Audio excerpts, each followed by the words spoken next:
Amitapendwa ya vintu visume vyote bula kwibukisha kana depotimo wimbo wa temenu wa katongi abazunga batita katongi nagula kwibukisha kateka kaibuku muna kapona neseko shove pamenso yangu ama umebaya iyaba ume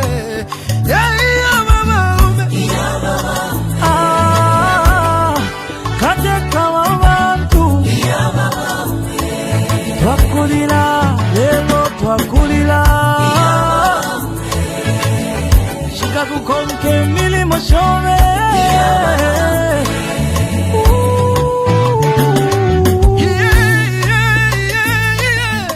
baba ume ale filamba yena minta pengoshile eti kume mopula dolole abale lilo wingi iseko wingi mwakwete iseso wingi mwakwete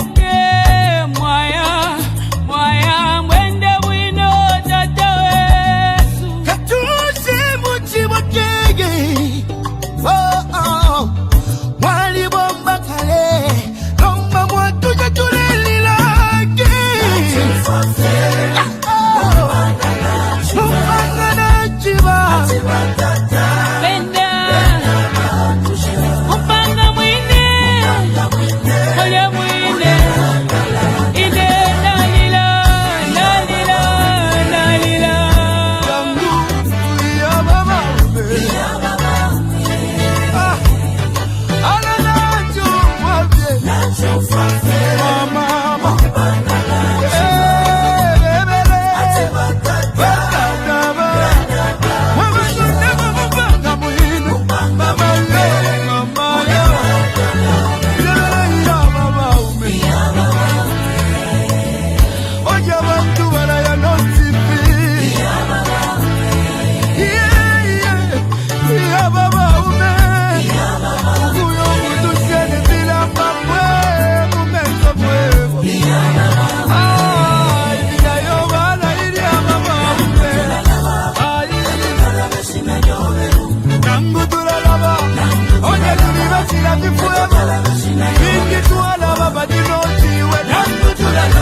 Ukula bevyo wachito mwingi Imisemo wapangiri okwingi Ukuchinjo lusako kumoneko busaka Mama Kutituwa na basiani Chagwa katuse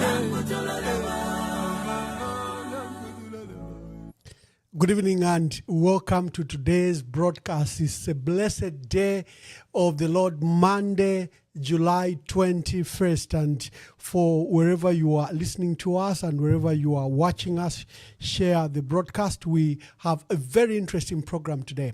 We are hosting the ULP Chairperson and United Kwacha Alliance Chairperson, Honorable Sakwiba Sikota, former Member of Parliament for Livingstone for many years, a man, who's renowned in our country, is one of our senior politicians. He has seen it all. He was Vice President of the United Party for National Development in opposition, and he was a founder member with Honorable Anderson Mazoka. It is going to be an interesting debate.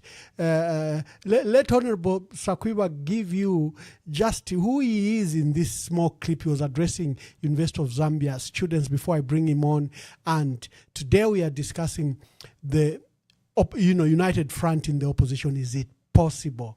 We have so far hosted on this program Honorable Binwa Mpundu, Honorable Harry Kalawa, and Honorable Fred Membe and Dr. Cosmas Msomali. So today we're privileged that we are hosting the ULP Chairperson, President, and UKA Chairperson, Honorable Sakwiba Sikota, State Council. But this is what he says about himself. Just listen to this. I urge you to continue in this kind of fashion.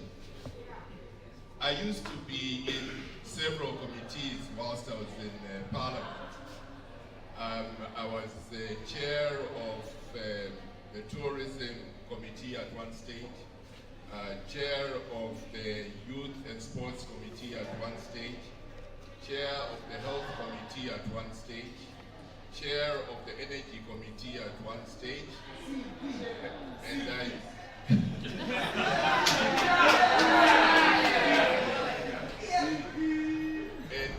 most of the ad hoc committees, when you had the Parliament to ratify, I ended up being chair of most of those.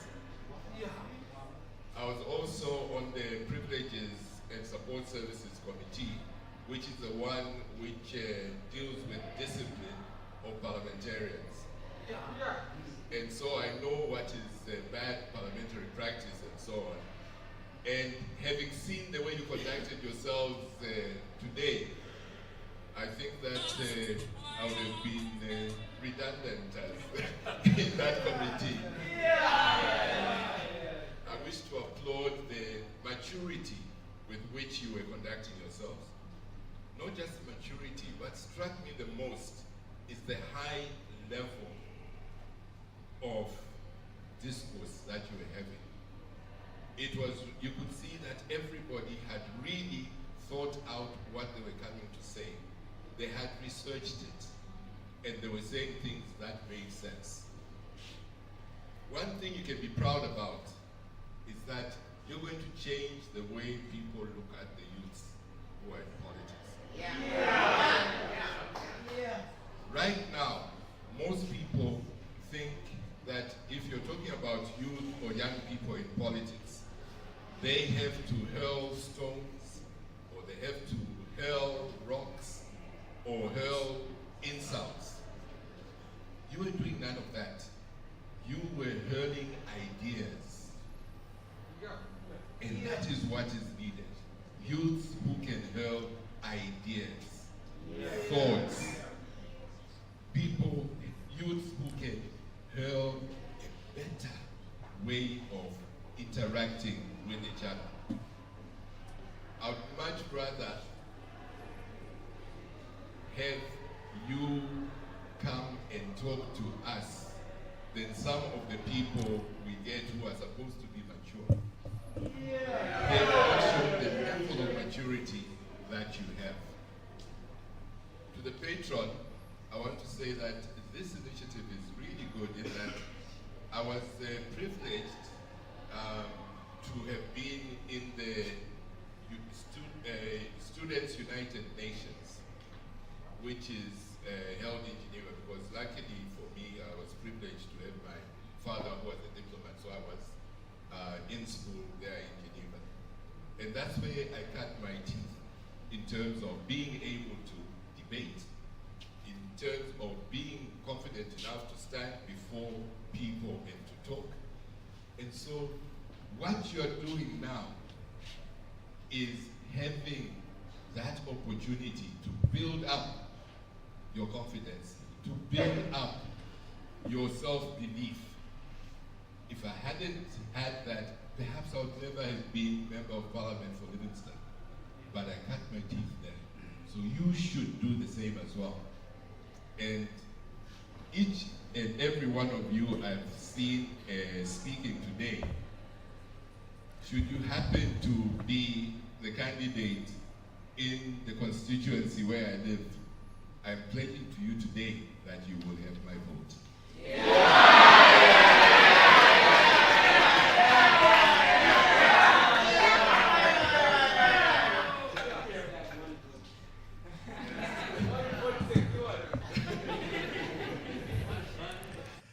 Awesome, awesome. Today we are hosting Honorable Sakwiba Sikota, State Council. Let me just bring him in. Honorable Sakwiba Sikota, welcome to today's broadcast and thank you for sparing your time at short notice.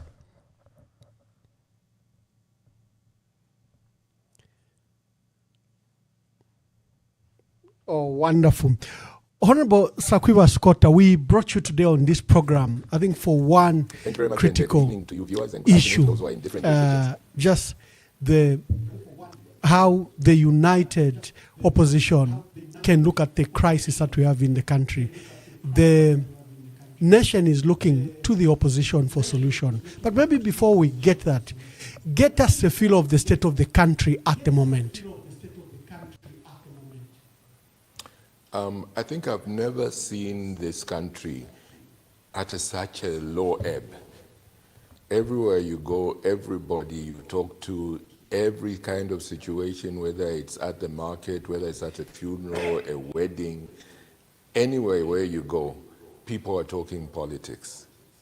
And they're talking about how hard things are. They're talking about how they've never seen Zambia in the state it is in.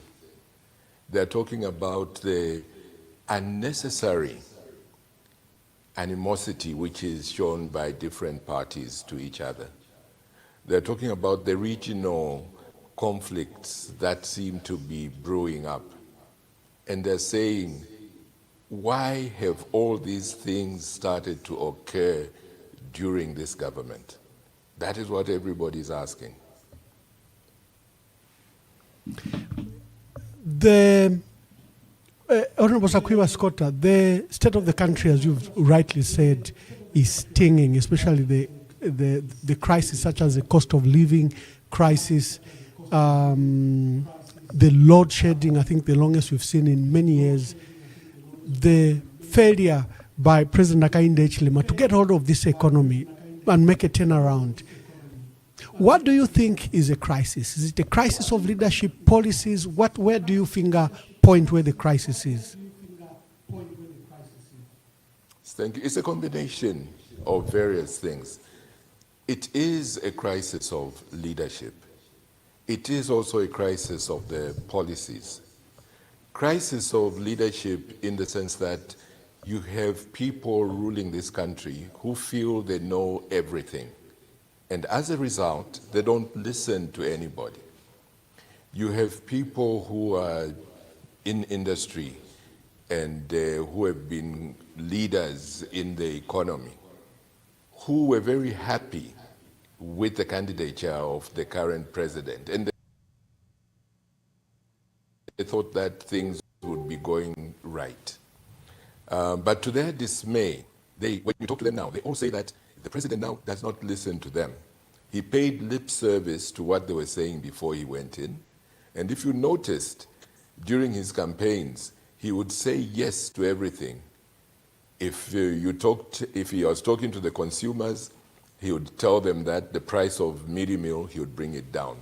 The very next afternoon or next day, he would be talking to the farmers and promising the farmers that I'm going to bring up the price that we pay for your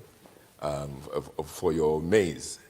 The two obviously are opposite, but for each group he talks to, they would be happy with what he has said. So he's somebody who will go out there and just say whatever he thinks you want to hear. That's why he could even go to the extent of saying things which, quite frankly, are ludicrous, such as that you vote me in the morning by 14 hours, the Kwacha rate would have, I mean, that clearly cannot be said by somebody who is serious, somebody who is truthful, because everybody knows that that is not possible. But in order to get the vote, he was willing to say anything. So really, there were no real plans that they had. There were just promises of fixing everything, and without telling you actually how they would fix it. That's why you find that all those promises which were made, they have not been fulfilled, because there was no thought behind them. The only thought they had was, what do people want to hear? Not what they can actually do. The second reason why things are failing is that the policies themselves that they are trying to put in place are also geared towards pleasing investors, pleasing people who are foreigners, and not pleasing the Zambian people. Priority is given to external business people. You ask yourself, TBI, that's the Tony Blair Institute, very quietly in here, but they're not telling you what they're doing. That is because they are doing things where they are really ripping from our resources. They are doing that, and that is why Tony Blair, this is the African country he comes to the most, but he comes in unannounced because he is making so much money. And you wonder who his partners are. Those are the kind of people who, when you're talking about the economy of Zambia, because they're out there saying, no, there's been this growth in the economy and praising themselves and so on. One thing you have to know, though, is sometimes they exaggerate the figures. But let's say there has been this growth in the economy. The ordinary person is not feeling it.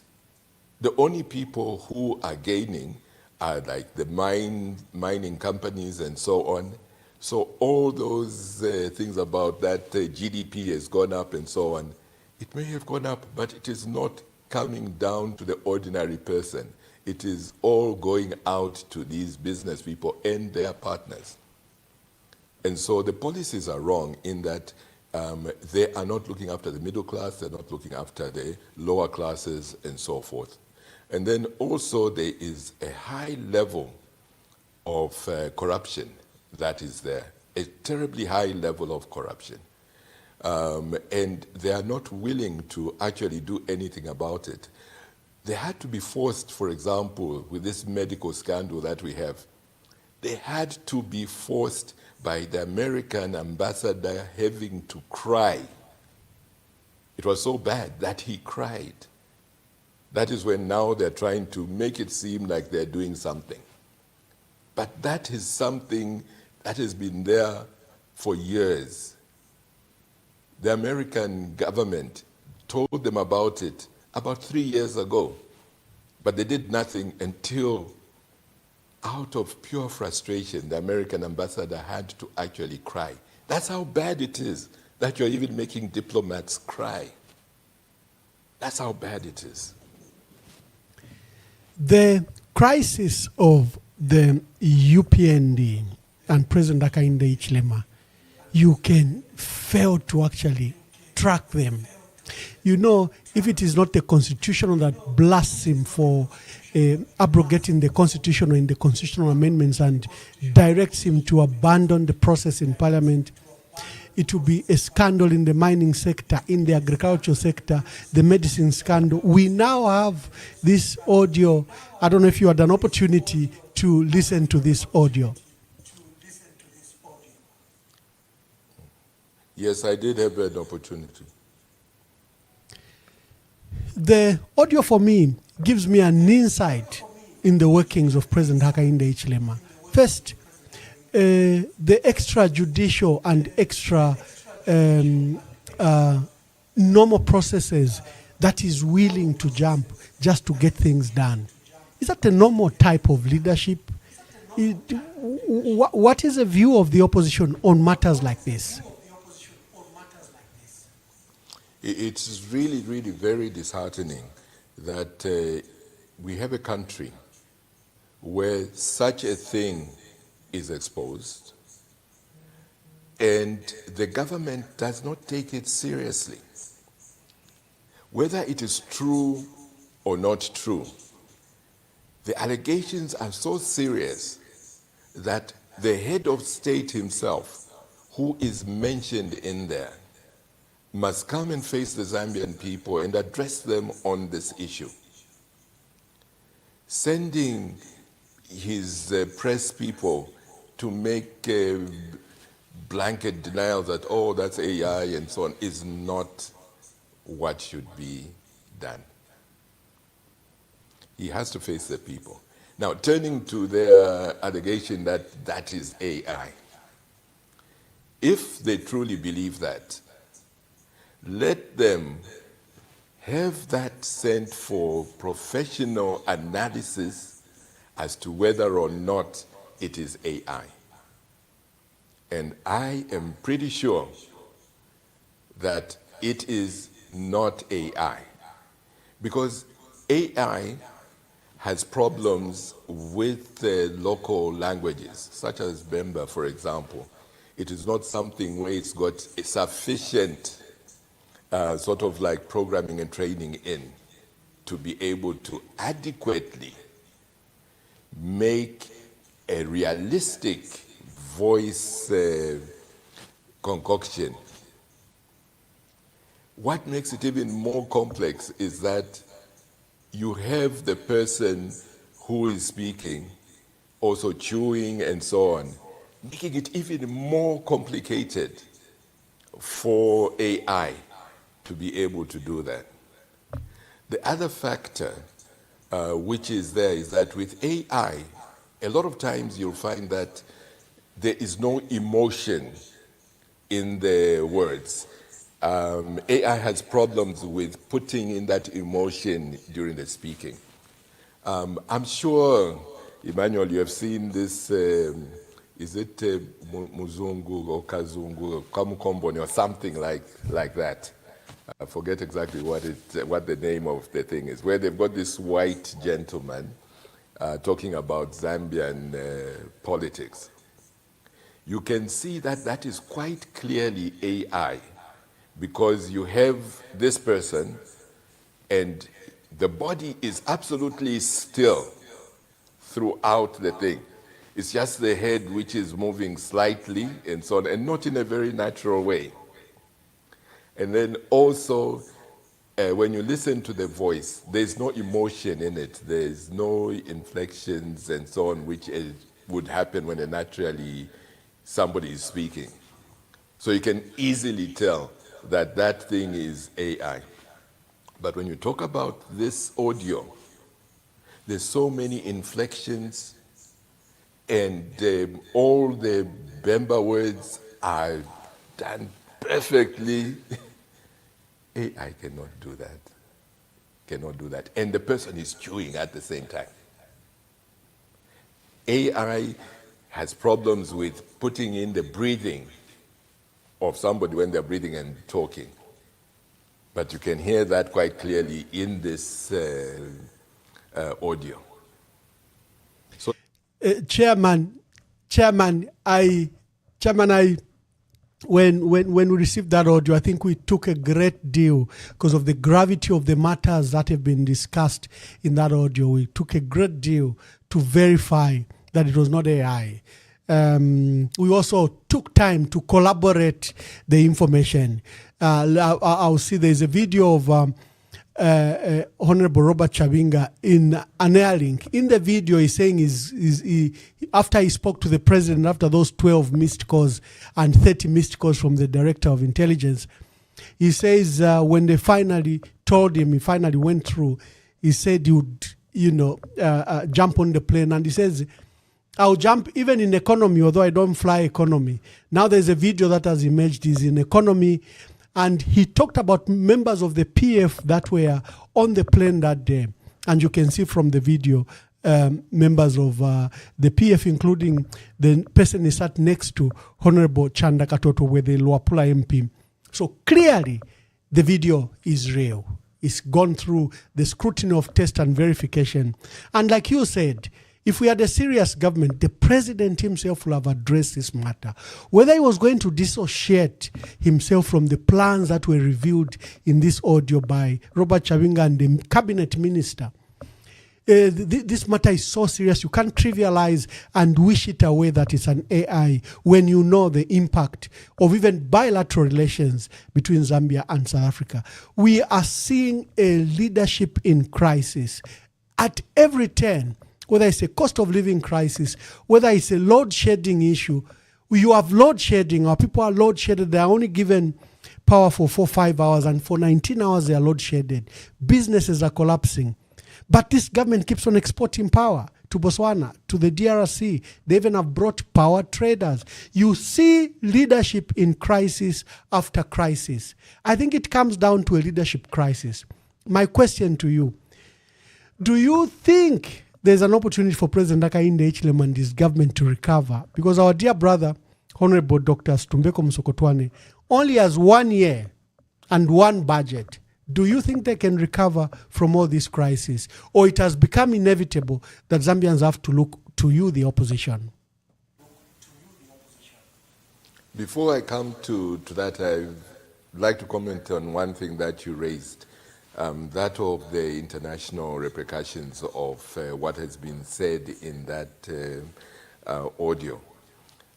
It is very serious in that you are saying that another country, your fellow African country, has got such a bad judiciary that they can be bribed.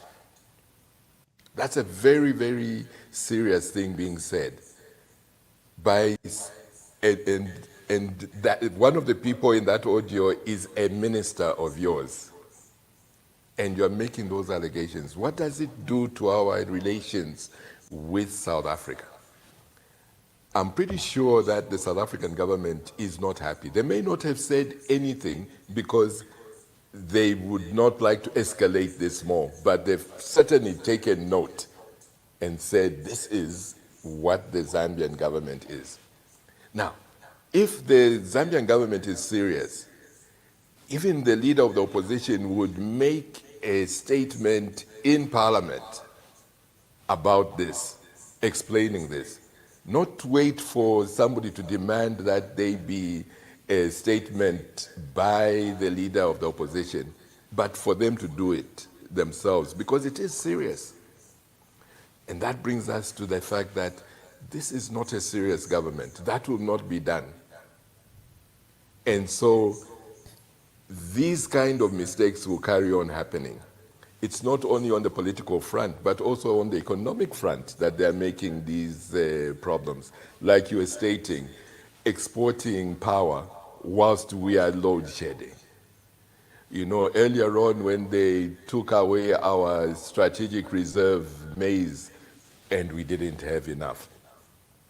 When they're giving away the taxes that we were getting from the mines, and now they say that they want to borrow $1 billion locally. But at the same time as them saying that we've got a $1 billion deficit, they want to bring in unnecessary expenses of creating 80 new seats in Parliament and what that would entail in cost. And then you're telling people like the resident doctors, we don't have enough money for you. So the quality of our health services goes down if you're not going to be able to have sufficient resident doctors, or resident doctors who are not happy because they are not being paid sufficiently or paid at all. That affects the ordinary person in the street. You have people being laid off in their jobs, so there's not enough jobs for people. I was at the university just yesterday. Not that clip you were showing. I went back again. Just yesterday I was with them. And you have situations where they are not sure whether when they graduate, they will get jobs. because it doesn't look like this government is creating that situation. You have everybody where the next meal will come from. So for Minister Musokotwani, he doesn't have enough time to turn this around. And that is the reason why you even hear the president himself telling people, please be patient, give us another 3 years. He's on record as saying that, because he does recognize that within this year, they will not be able to. That is what leads to the desperation they have.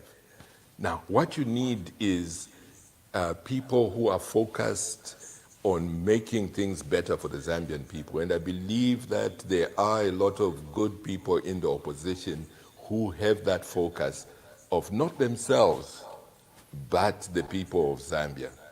That is their focus, and making life better for those ordinary people in the street. So I think that the Zambians don't need to think that there is no hope. There is the opposition which has that. That brings me, before I now delve into how it is possible for the opposition to work together and what mechanisms are available before you. I know generals do not disclose war strategies, but you give us general framework of what you think should be done or what is being done, really. So before we transition to that topic, we just lost the late president, Zambia's 6th president, Dr. Edgar Chagwa Lungu.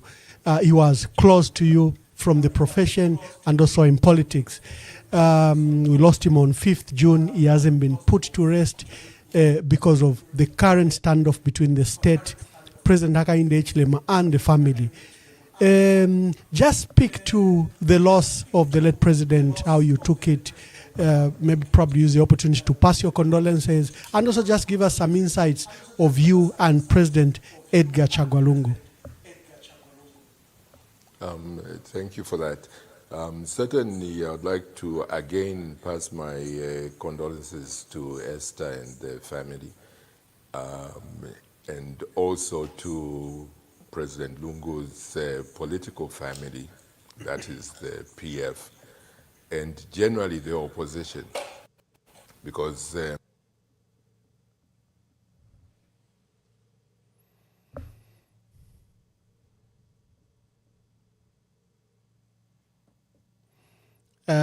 if I lost Honorable Sakwiba Sikota there, let me just verify if I've lost him or is... Let me just play a song. I lost you there for a while. Are you back? Yeah.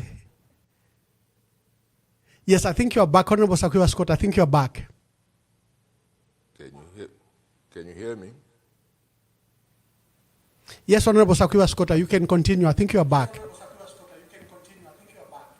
I am back now. Okay. I'll go back just a little bit because I'm not quite sure where you... Yes, where yes, I thank broke you. Off. I was saying that apart from condolences to Mama Esther and the family, also condolences to his political family, which is the Patriotic Front, and also generally to the opposition, and generally to the nation as well. I think that it is quite clear that he is somebody who had decided to put aside his own personal needs in order to try to serve the Zambian people. I say so because he knew very well that by coming back into politics, he would lose the trappings of a former head of state and the very good conditions they have. In spite of that, he said he'll forgo that and work with the Zambian people and encourage the opposition to work together. And I think that one of the ways that we can honor him is to make sure that we make sure that that wish of his, that we all work together, is brought into fruition.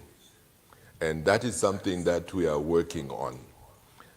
Just this afternoon, I was talking to various of our colleagues, and they are all of the view that we must hasten this issue of working together. One of the things that the Zambian people are demanding are that we should put aside our individual desires and ambitions and make our only desire that of serving the Zambian people and rallying behind a single candidate. I think that I can confidently tell the Zambian people that on the question of presenting you with a candidate who will be the flag bearer for the opposition, that is the progressive opposition, we are going to do that, and it will not take us, we'll do so before the end of August. That is an assurance that you have. There are certain things that are being put in place, procedures and processes that we're going through, and that announcement will be made. So the Zambian people can be rest assured that we are listening to them and we're going to do as they've demanded. Of course, there are some in the opposition who may not be listening to the Zambian people, who may attempt to go solo. It's their right. It's their right. But those of us who care as to what Zambian people want and listen to what the Zambian people want have all stated we will not go solo, but we will work together so that the desires of the Zambian people are met. And it is not only just about getting rid of the UPND and President Hakainde. That is not the goal. The goal is actually putting in place policies and actions which will develop Zambia. Getting rid of UPND and President Hakainde is just collateral damage. That's not what we want. There will just be collateral damage, because in order to do that, we need to put aside this barrier towards the people getting what they want. So that is going to be our focus, and that is what we're going to do. State Council, that is a very bold announcement that probably by August you will have a single candidate as a flag bearer for the opposition. I'm aware that there are various opposition fronts. You have Tonse, Alliance. You have your United Kwacha Alliance. We have the Zambia We Want grouping.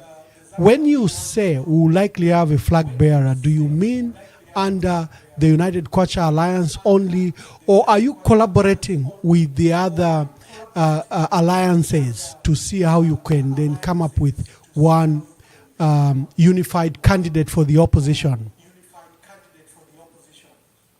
Like I was stating, we are collaborating with all the progressive opposition parties. I think you have seen that the United Opposition Front, which is slowly being formed and coming together, has had participation from various political parties, whether it's the Zambia We Want, whether it's Tonse, whether it's UKA, and the various other political parties. UNIP, for example, which is also there are many. And this idea of working together is something that all of us have said we must do. If you recall, even the very first presser that we had as the United Opposition, all of us made that statement that that is what we want. I don't think there's any one of us who has said that we do not want to carry on with what we started. If any feel that way, they will tell you that they want to go solo. And I'm pretty sure the Zambian people will say, if you're going solo, it's exactly that. You'll be solo and not with us. The Zambian people are going to be with the group that is working together. When I hosted your other colleagues, Honorable Fred Membe, Dr. Cosmos Musmali, when I hosted Binwa Mpundu with his Ichaba Iche, when I hosted Honorable Harry Kalaba, from the callers, and you probably see when you open the lines at the hour, at the top of the hour, the concerns by Zambians.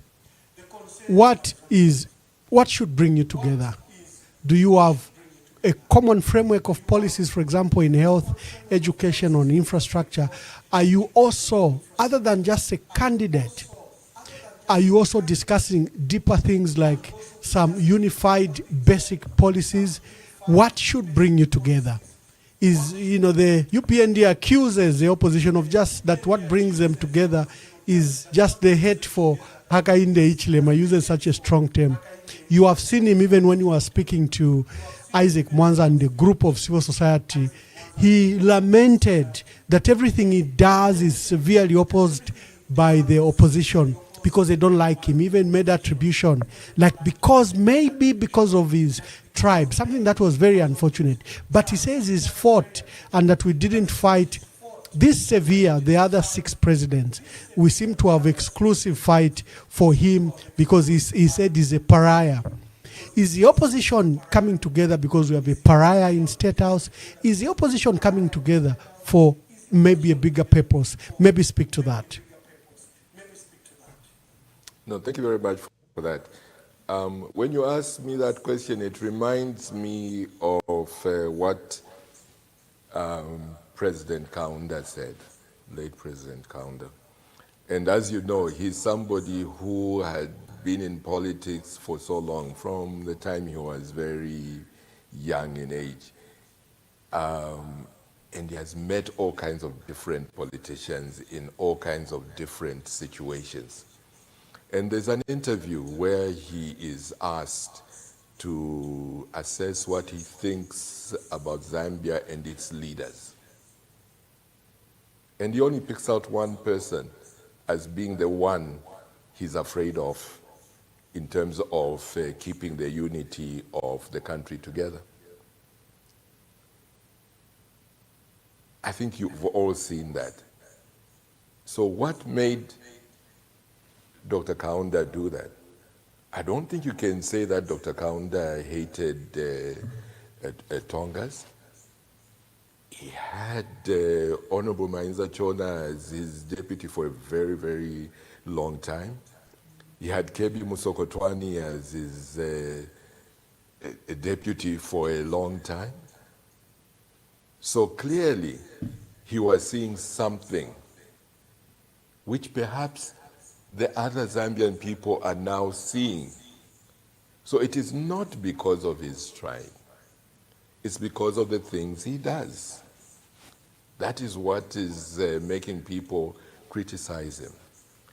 They criticize policies as such like exporting our power when we have no power. They criticize the insensitivity of when people say that the load shedding is getting to them, telling them, why don't you get yourself solar inverters? It's like Marie Antoinette telling poor people in France when they say there's no bread to say, why don't you buy cake? It's equivalent to that, to tell the ordinary Zambian that don't worry about load shedding, just get yourself a solar inverter. Go and buy cake. It is that kind of attitude which makes the people of Zambia say, this is not the right person to be there. The lack of empathy. You have people in Mufumbwe who are killed by the police. And then you start talking about they shouldn't be doing that because they're illegal and so on. You have created a situation where people have got no jobs. They either will have to rob people or find some means of just making a living. Instead of saying, we're going to make the situation in those mining areas such that they can safely mine and so forth, you send in your people and deaths occur. And when that happens, you're so cold in the way that you address them. You even have one of your heads of media talking about that, asking, do you want us, just because people have got no food, to let them mine illegally? That is cold. That is heartless. You know, those are the kind of things that he and his party should sit back and reflect on. That is the reason why the Zambian people are going to get rid of them next year. The lack of empathy. Even on the issue of the late president, this insistence of wanting the body against the wishes of the family, that coldness of a family is in mourning and you start a campaign of vilifying the late president, of vilifying the family which is in mourning, that is cold. You know, it sends shivers down my spine, that how can somebody be so cold? And to them, that is normal. They even go out and start talking about, in African culture, the dead, this and that. In African culture, you do not send your lieutenants to start, whether it's in parliament and everywhere else, talking the way they do about the late president. You do not torture a mourning family in African culture. Let us get a little bit of empathy. Indeed, let's have some form of empathy. Let us have some form of sympathy. African values demand it, but we've seen some of the worst vilified campaigns I've ever seen, you know, driven by the state against a family. Whatever the interest was, I think that was totally inhuman, totally against the spirit of Ubuntu, totally against our African principles, and it shatters me. Members of the audience, you'll have an opportunity to ask Honorable Sakwiba Sikota any question relating to the opposition presenting a candidate as a united front. My line is open. You can call on this number. You can see it is 0973078082. It's on WhatsApp. You can call and we'll listen to you and your proposals and your questions to Honorable Sakwiba Sikota. Honorable Sikota, the issue of policies, I asked, I think you haven't attended to it, of what's bringing you together. Have you discussed unity of purpose? Maybe you take my question with this other question that is coming from a caller. Caller, just a minute, because my phone was on, I was wearing earpods, so let me just switch off the earpods so that they can hear you. Yeah, I think it's off now.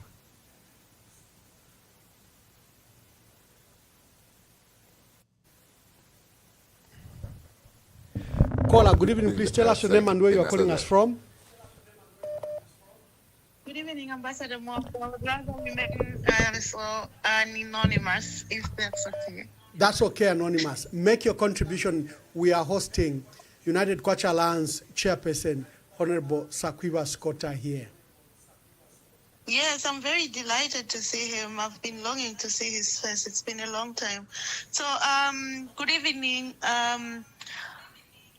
State Council Sakwiba Sikota. I would like to find out, you were in the UPND for a long time. You were also vice president.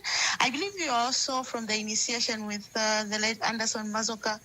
I would like you to describe to us Hakainde Chilema as a person.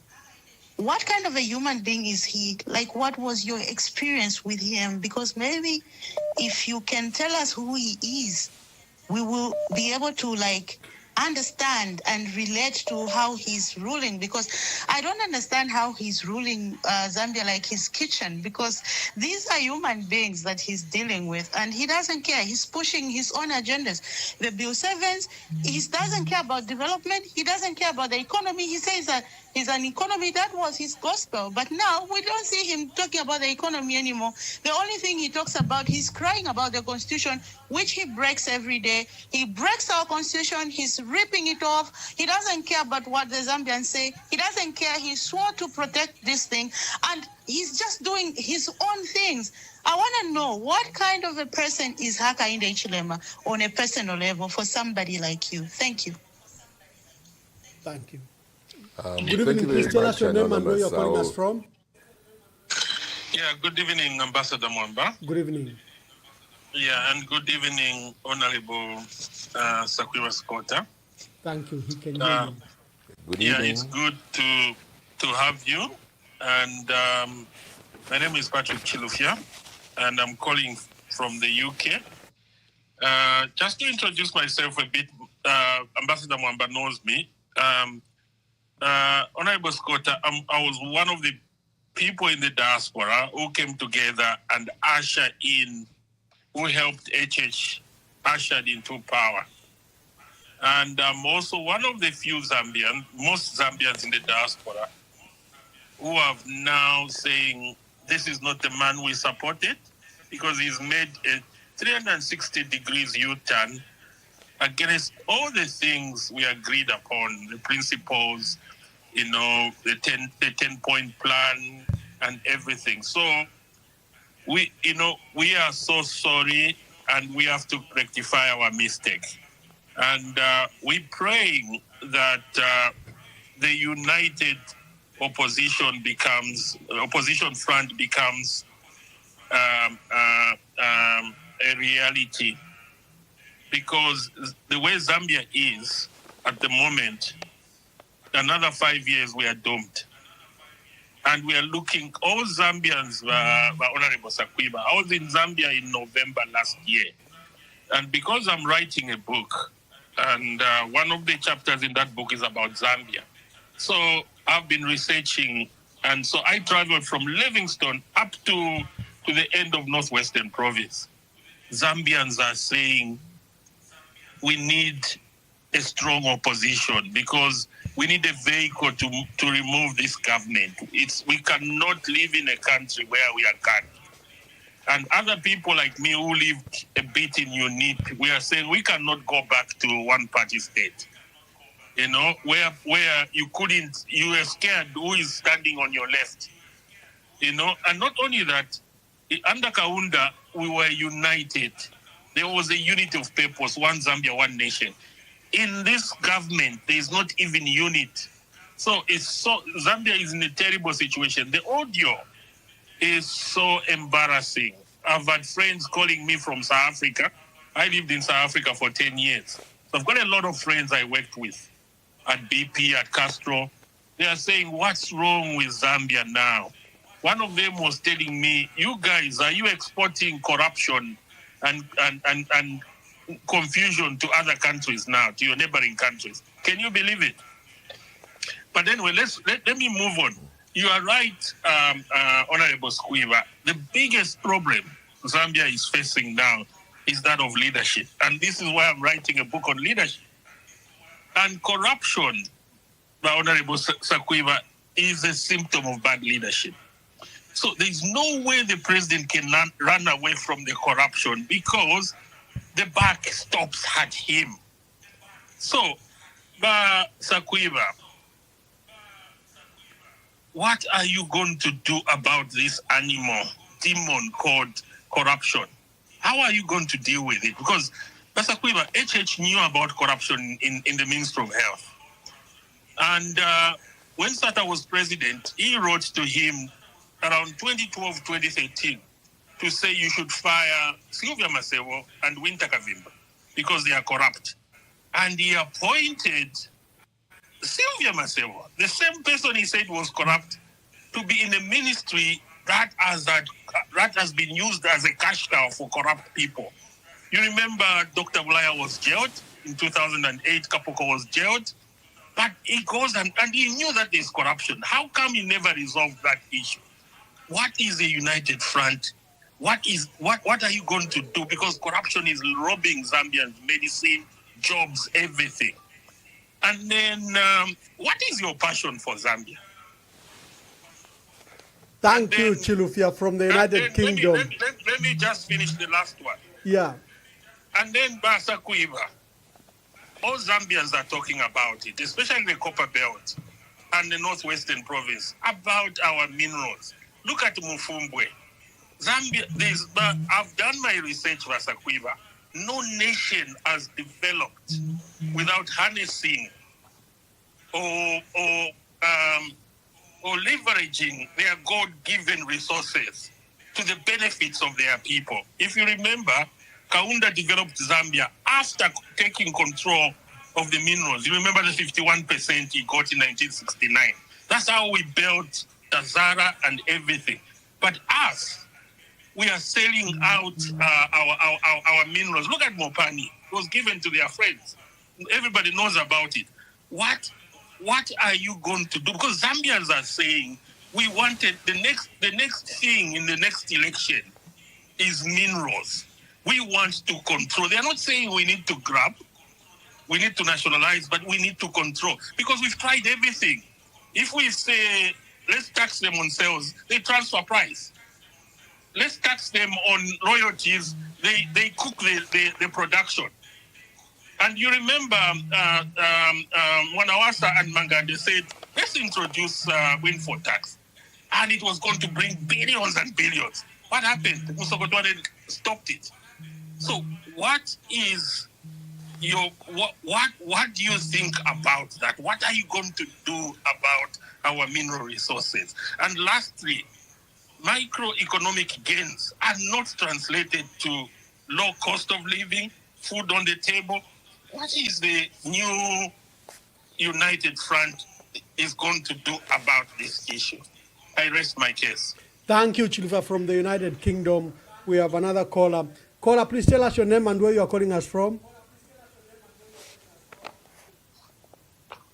Yeah, thank you very much. I'll keep my name anonymous. Yes, anonymous. Make your contributions. Thanks very much, firstly, Ambassador Emmanuel. Thank you very much, Ambassador Emmanuel, for the platform. State Council Sakwiba Sikota, greetings, and thank you for making plain the need that we have as a nation. For me, we clearly need a leadership shift, and urgently so, and 2026, by God's grace, is here. Now, State, I think we've been hearing about procedures and processes from the time Uka start, and our challenge is growing bigger and bigger. We thank God that you said by August, but August is in a few weeks' time. Please, we ask you as leaders to be able to deal with these procedures and processes very quickly and agree on the leader that will be the front runner for the opposition. We need that urgently. I rest my case. Thank you very much, State Council. Let me just take two more calls. The phones are buzzing, but let me just take two more calls and then you give us an opportunity to answer. Good evening. Please tell us your name and where you are calling us from. Good afternoon, Ambassador. I'd rather remain anonymous. Please make your contributions. Thank you.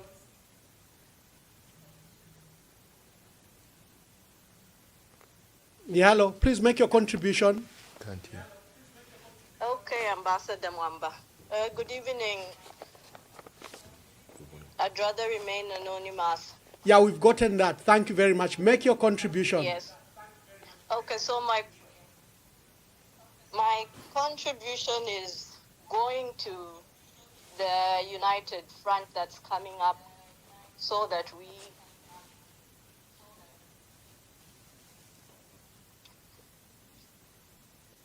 Ambassador, are you getting me? Yes, we can hear you very clearly. Proceed and make your contributions. Okay, good evening, State Council. So my contribution is to the opposition that we have right now. State Council, we have seen the government that we have at the moment, and we cannot go on with this sort of government anymore. People who are willing to fight something that is not necessary. When a lot of people are going without food, we have a lot of other issues, and then you have a government that's willing to go and corrupt people in another nation. First of all, that's making the bilateral relationship with South Africa to be at stake, and we wouldn't want a government like that. So this message is going to the United Front that we want to go against the UPND next year. So if we have political parties that do not want to team up with everyone else, because a lot of us Zambians are asking for that. So if we have those political parties that are not willing to stand as one, we better not even have them. So the State Council, through you, please take this message for us to those people, including the ones that will be coming up. We are going to be talking about this every day. And we appreciate, because it shows that right now, even those politicians are willing to listen to the people, because I think we are tired. We have had enough of this government. Thank you, State Council. Thank you very much. Let me take the last call for this round so that then we can allow our Honorable State Council to give his quick remarks. Good evening. Please tell us your name and where you are calling us from. Hi, good evening. I'd also like to remain anonymous. I'm calling from the UK. From the UK, Anonymous, please proceed. Yeah, I've got two questions for Sakwiba Sikota. Firstly, given his profession as a lawyer and the fact that we've now had a few callers who would like to remain anonymous, I wonder what his thoughts are as to the state of affairs from a security perspective is looking like for Zambia. Are we turning more into a police state? And then secondly, I'd like to ask, should the United Opposition win, what would they prioritize in order to fix Zambia and put us back on the right track? Thank you so much. Thank you very much. Thank you. Just the last call for this round coming up. Good evening. Please tell us your name and where you are calling us from and make your contribution. Good evening, Ambassador. Good evening, Honorable Sikota. I will remain anonymous. What a level-headed man is President Sikota. Very soft-spoken. Yeah, but I want to say some things here. Honorable Sikota, you are a lawyer, and you have seen many things in Zambia.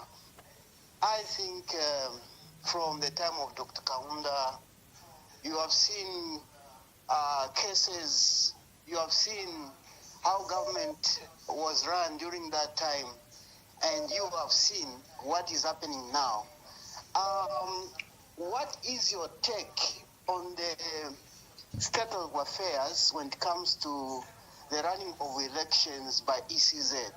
Because I have seen things that are perceived to be malpractices in the running of elections by ECZ, by the current ECZ. It all started with the Bowman Losambo, Joe Malanji. Now it looks like the opposition in parliament is losing an MP almost every month, and there is nothing that is happening.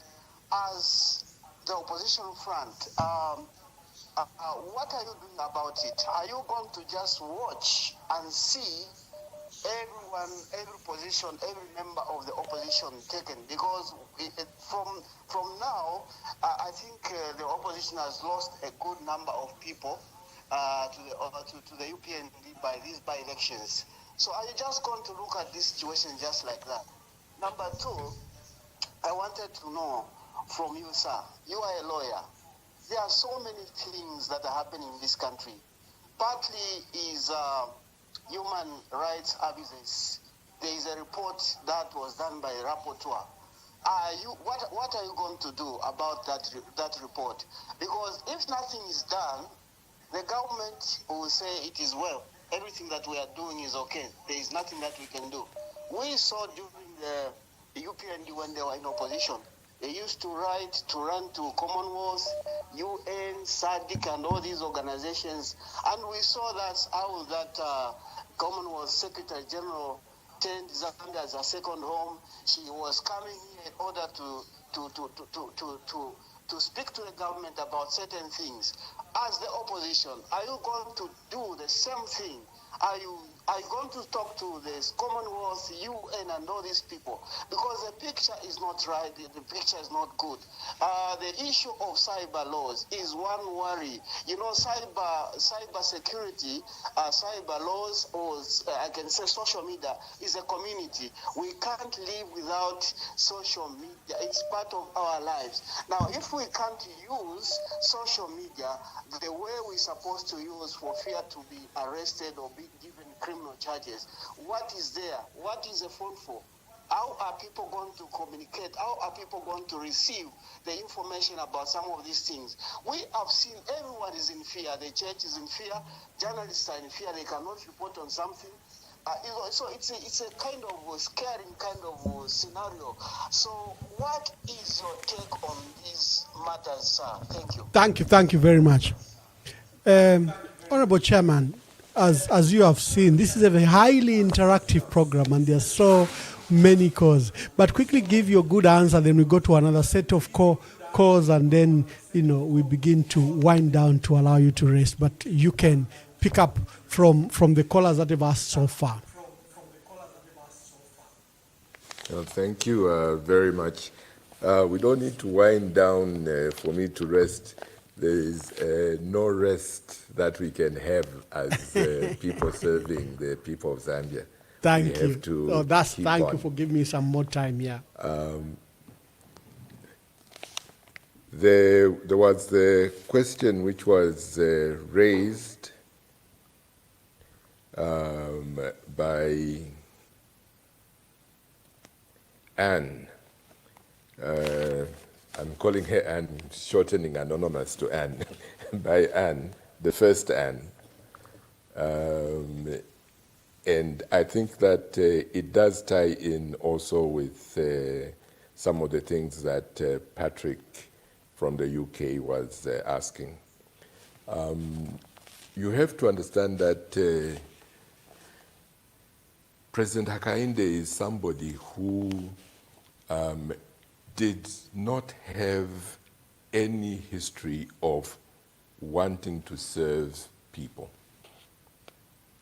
He was not in politics at any level, and he was not a member of the Rotary Club or of the Lions or JCs.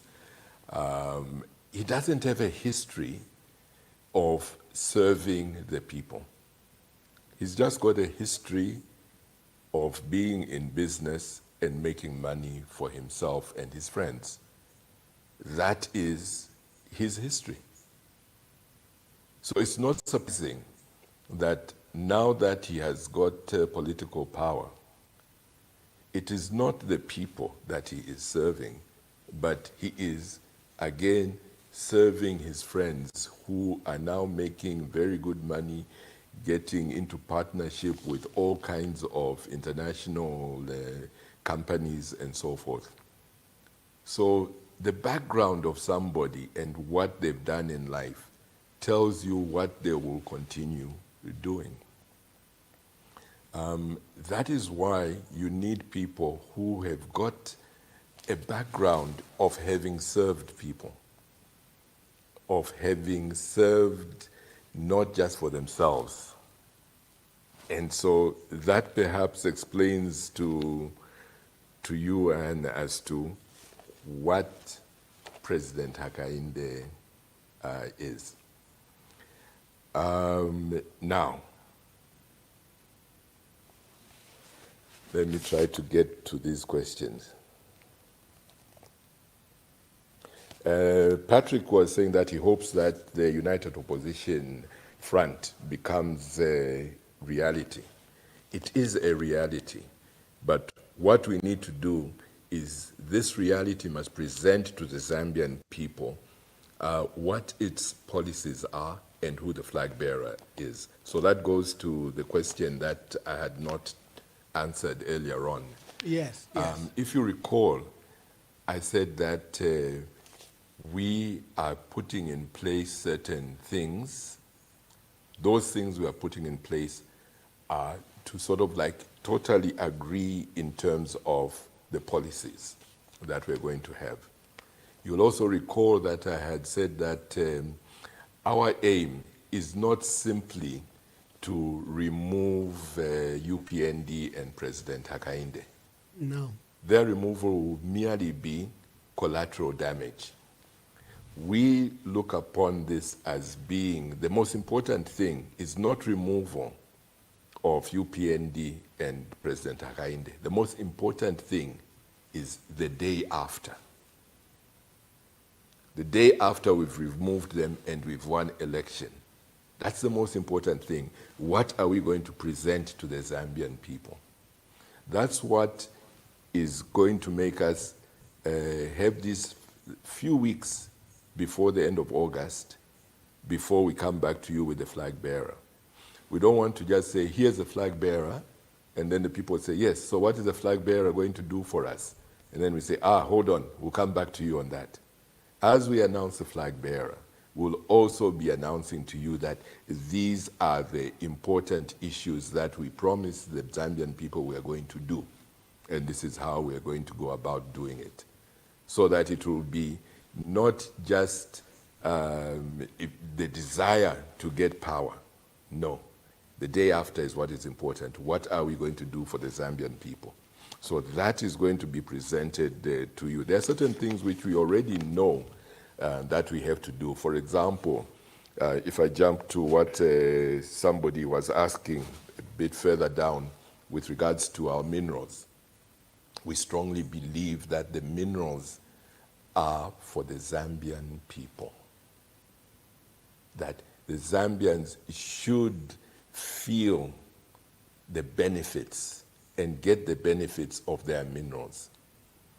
We don't believe that, for example, if you take emeralds, there was that report of, according to our records, I think it was something like $30 million worth over a certain period had been sent to Dubai. But the records in Dubai were saying that the Zambian minerals, emeralds, which had come for that same period, were over $1 billion. So clearly there's something wrong.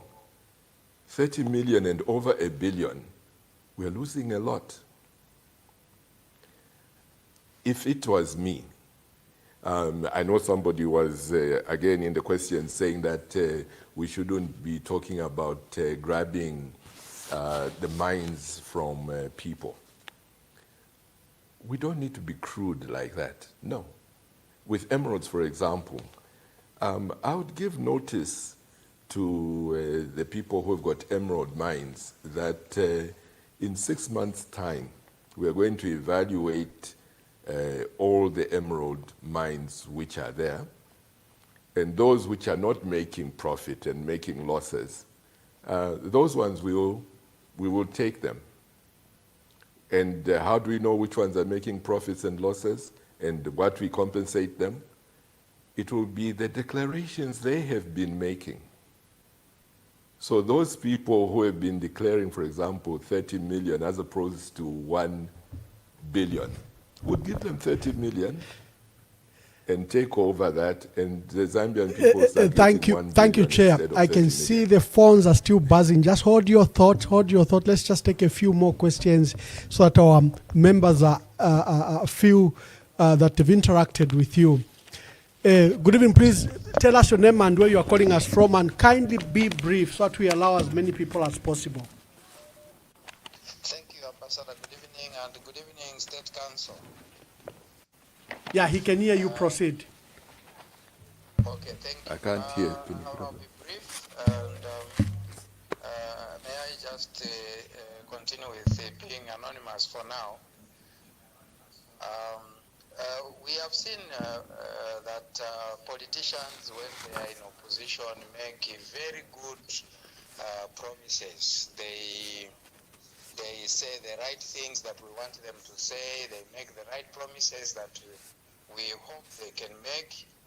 We have seen that with the current president. He made the very good promises, and it raised the hopes in the Zambian people that I think for once we are going to have a leadership that is going to transform this country. But alas, that has not happened as we hoped it would happen. Anonymous, make your question. Yes, quickly ask your question. Yeah. So my question to the State Council and the opposition is, what guarantee do they give to the Zambian people that should they give them an opportunity to lead the country, they will not turn just like we have seen happening under the current government? Thank you very much. Thank you.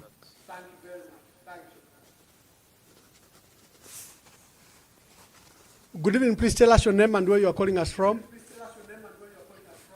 Ambassador Mohammed, calling you from the USA. I'd like to remain anonymous today.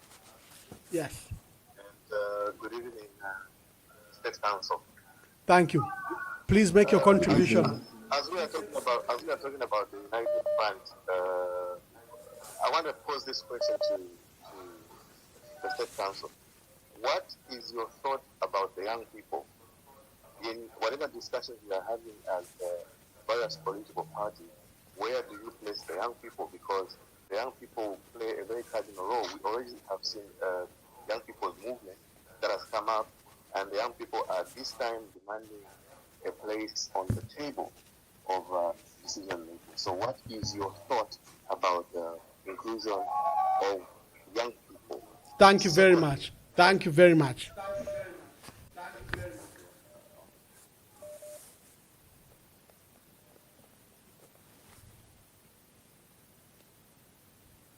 Good evening. Please tell us your name and where you are calling us from. Anonymous, calling from Zambia. Yes, Anonymous. Make your contributions. Good evening, Council Sakwiba Sikota. Thank you. Good evening. A quick one. Ngamwaisa chita organize wa Sakwiba Sikota ne bumbali enu. Ushe ukubirwa patunwa. Mule ilifunde mkeza chita poshani. Thank you so very much and good evening. Ukubirwa pakano, I think cyber crimes. I think that's what he means. Good evening. Please tell us your name and where you are calling us from. Hello, good evening. Can you get me? Yes, we can. Yes, this is Mr. Zulu Thomas from Zambia and a member of the Gen Z Zambian movement. Thank you, Mr. Zulu. Make your contributions. Yes. Firstly, I wish to commend the State Council, Sakwiba Sikota, for a well-presented appearance on your podcast. Yes. And I concur with what he has said. Yeah. Zambians, I think, must know now that we're at a crossroads. Crossroad, one route to doom, one route to emancipating ourselves.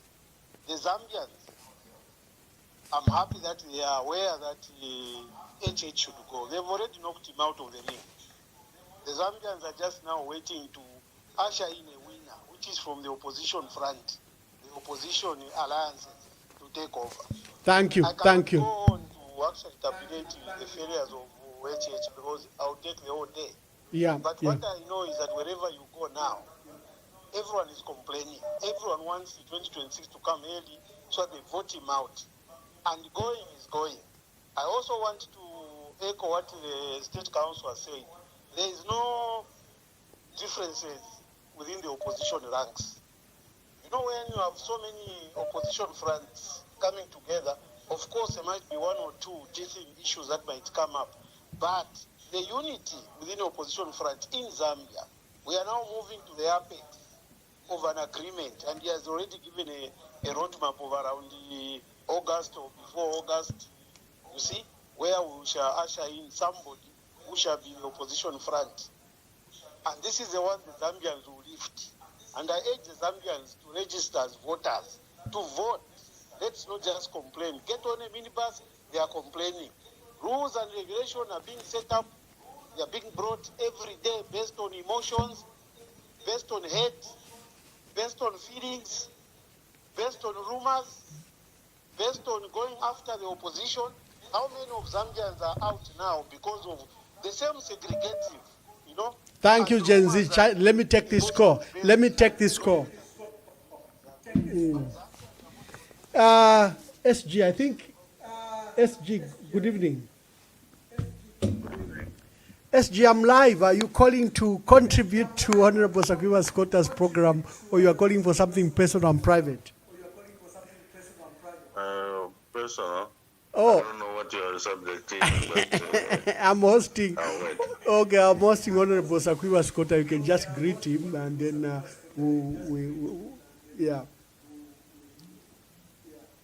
Okay, yeah. Good evening, State Council, but we'll talk later, isn't it? Okay. No, I thought you were calling to contribute. Thank you very much, SG. Raphael Nakachinda. Good evening, SG. Yeah. Good evening. Please tell us your name and where you are calling us from. Good evening, Ambassador Mwamba. I'd rather remain anonymous like most people. Yes, we know. So unfortunate. You are protected. Please make your contributions. Thank you very much. I've got two questions for Sakwiba Sikota. The first one, I know we all Zambians want to have a united opposition, but what I will ask mainly pertains to UKA. So, Dr. Sikota, I'd like to find out what you as UKA think about the current composition of the ECZ, and do you have any concerns considering the composition of the ECZ, as in, do you think they'll give us free and fair elections next year? And my next question is, what measures does UKA propose to ensure transparency and fairness in the electoral process, given the current ECZ's role in managing the elections and looking at the composition that we've got? Thank you. That question, Chairman, is not going away. Can ECZ deliver a free and fair election? That question is just not going out. People are very, very concerned about that. Good evening. Please tell us your name and where you are calling us from. Good evening, Ambassador. Good evening, State Council. Good evening. And this is Alfred from within Saka. Yes, Alfred. Just two contributions, Ambassador.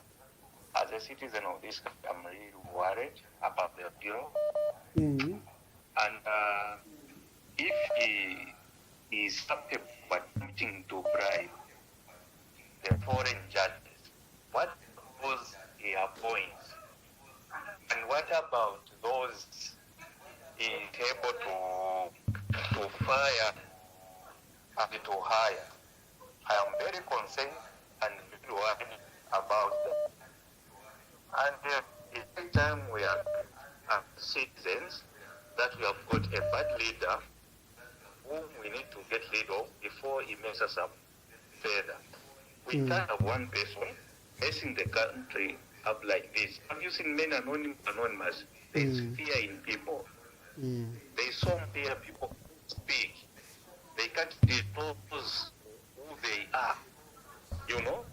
We need to get rid of this leader before he messes this country in faith, please. Thank you so much. Thank you very much. The cyber laws have brought a blanket of fear on our people, and our people are very, very concerned. Hello, good evening. Please tell us your name and where you are calling us from and make a quick contribution.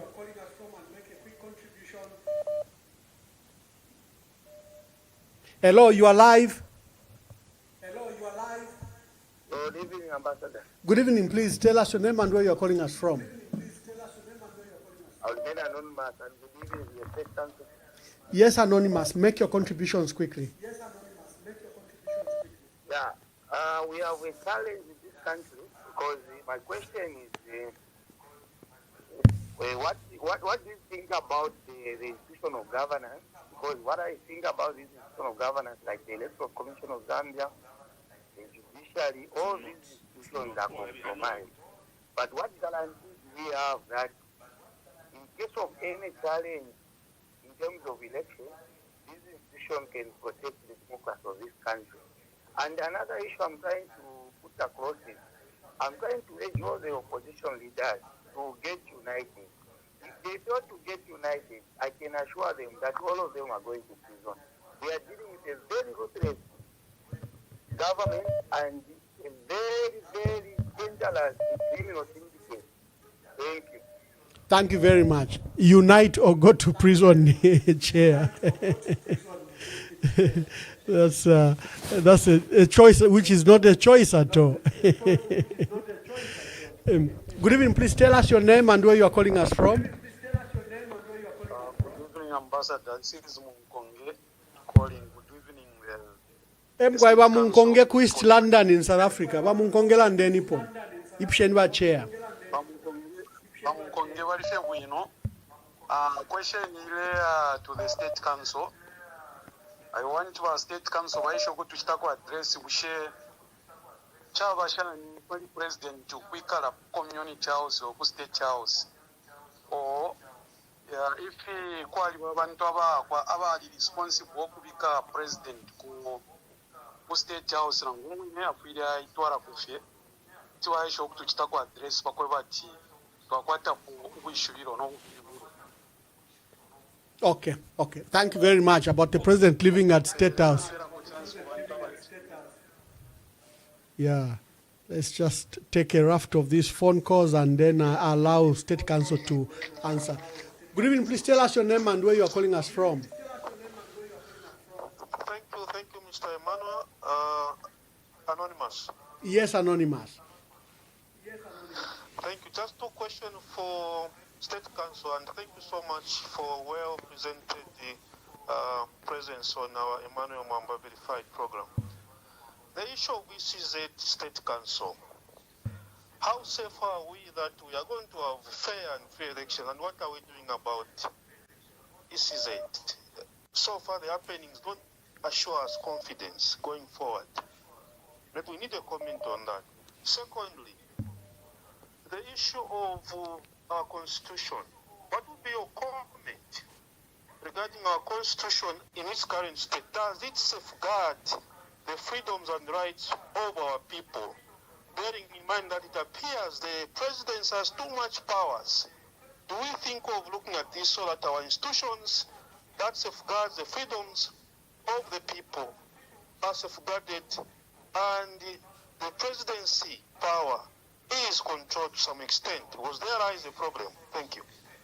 Thank you very much. Chair, we brought you to the boiling pot here. We call it a boiling pot because it's so interactive with our people from across the world. Please, tell us your name and where you are calling us from and make your contributions. Good evening, Ambassador. Good evening. Please ask your question to Honorable Sakwiba Sikota State Council or make your contribution. Yeah, it's not a question as such. I think I probably would just want to find out from the barrister. But Sakwiba, why have we found ourselves in this position? If you look, people have been calling and majority are saying, I would want to remain anonymous. Why? Thank you very much. The right call to Honorable Sakwiba Sikota. He's seen many governments. He's seen dictatorship and democracy. He's able to answer that question. He will answer it. Good evening. Please tell us your name and where you are calling us from. Good evening. Anonymous. Yes, Anonymous. one question. I have two questions from the State Council. Number one, why me? What's their position up to now? It's the State Council this man. Why me? Why me? Okay. The other one, second question, what about the audio video today? As a council, the president linking that video, we need to get proper actions, not talking. Why may have disappeared? No action. Can't you go to court, make something so that we know? We don't have to delay the sana abantu. We are not moving. We are just talking. We are about to reach 2026. All seats they are taking, talking to actions. Where is our needs? Those are the way to stand so that people can see. Thank you very much. We have two people officially missing. Why me? Francis Kapwepe was abducted from South Africa, and the Chingola businessman Tony Konga Sakashenda, who's been missing since January. They want an answer from you, and they say, can you take an action? Good evening. Please tell us your name and where you are calling us from. Good evening, Ambassador. I think I would prefer to be anonymous as well. Anonymous, make your contribution or ask question to Honorable Sakwiba Sikota. Okay, thank you very much. Honorable Sakwiba Sikota, I think for me the two issues.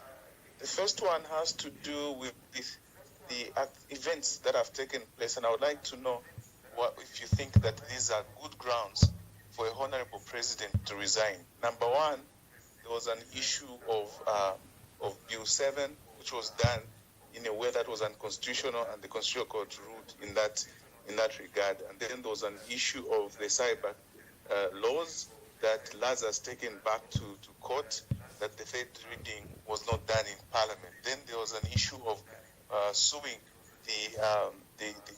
the widow of the former president in a foreign court, in effect prolonging her grief and her pain and that of the entire family. And now we have a situation where the president has been indicted in schemes that border on espionage and other things. You're a lawyer, you should probably know better than us. Does that constitute, grounds for a honorable president to just step down? That is my first question. The second question has to do with the entire opposition, and I'm putting you on the spot. As members of the opposition, are you scared of Hakainde Hichilema? Are you scared of him? Why are you quiet when he says you can't wear a guard in certain places? Why is it quiet from you people? Are you scared of him? Or what are you going to do? Are you scared of him when he grabs this parliamentarians? So right now we can see it in real time, them going for Bino Mpundu. Why is the opposition, I don't know if it's disintegrated or what, are you scared of him? Are you scared to speak up or stand up and tell him? Is there some fear? Is there something that you know about this person that when he keeps doing these things, the opposition is quiet? Thank you. Thank you very much, Anonymous. The infractions and mistakes and acts of corruption, should they resign? To why is the opposition quiet?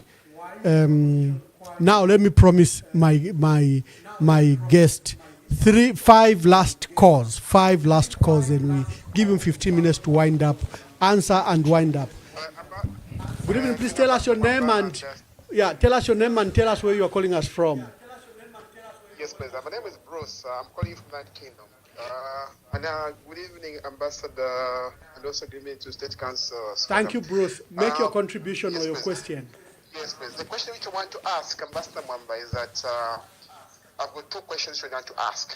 Why is it that each time we change the government, we change the constitution of Zambia? Why can't we have the constitution which can stand the test of time? Then why is it that each and every time the government is changed, everything within the departments, they change according to someone's suit governance? These are things that we need to ask the Zambian people to maybe to amend the constitution, or maybe we put the constitution set of time.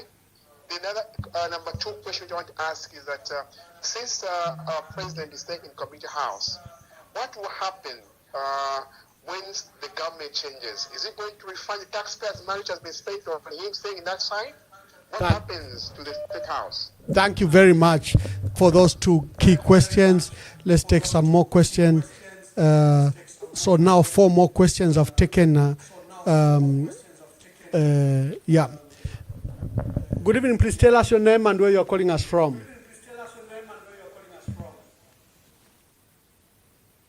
Okay, this one is from Australia. Yes. Tell us your name and where you're calling us from. Kafwimbi, thank you very much for hosting me. And the State Council, Sakwiba, greetings to you. I've got a very, very, well, this is going to be short. There's something that I want to talk about that is, it is short. So this refers to actually my brother that is there, Ambassador Mwamba, my brother. There's something that I've been noticing on the media today that has become one of the hottest wanted persons on Interpol list. So, Nomba, if I heard you as a state council, the biggest person that is there, if I heard Batangwa as the biggest person, people from the constitutional court, you have to go to the police, it has to go to the force headquarters, it has to go through so many channels. How long is that going to take to reach me who's sitting out here? So the thing is that now within 24 hours, under 24 hours, if people are able to draft this, put it through, make him the hottest person, it means we've got people behind it from the state. This is the kind of thing that we don't want to see in future. I know the man is sitting on a boiling pot, he's in Livingstone, Zambia in the sun. But the problem is that our elder, Lakateka, and funny enough, 6-8 weeks ago, Bamwamba said, I don't know why people call him Katsongo. He runs like a V8 without even looking at the danger in front of him. He just goes anywhere.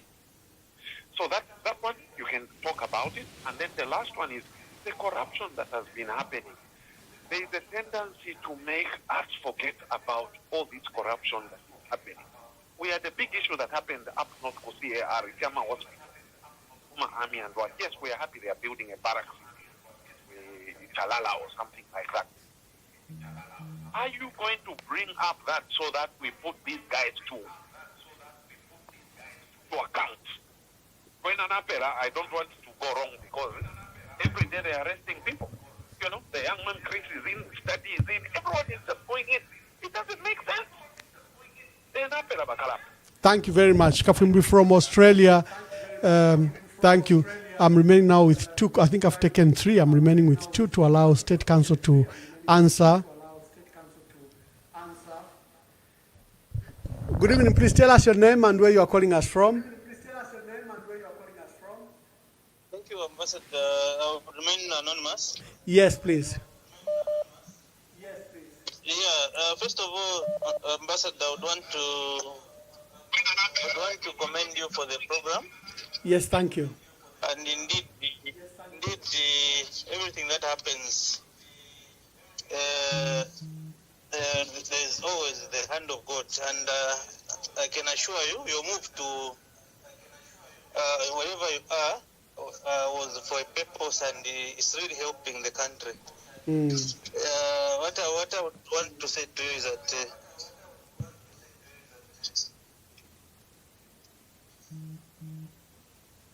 yes, sir. Yes, sir.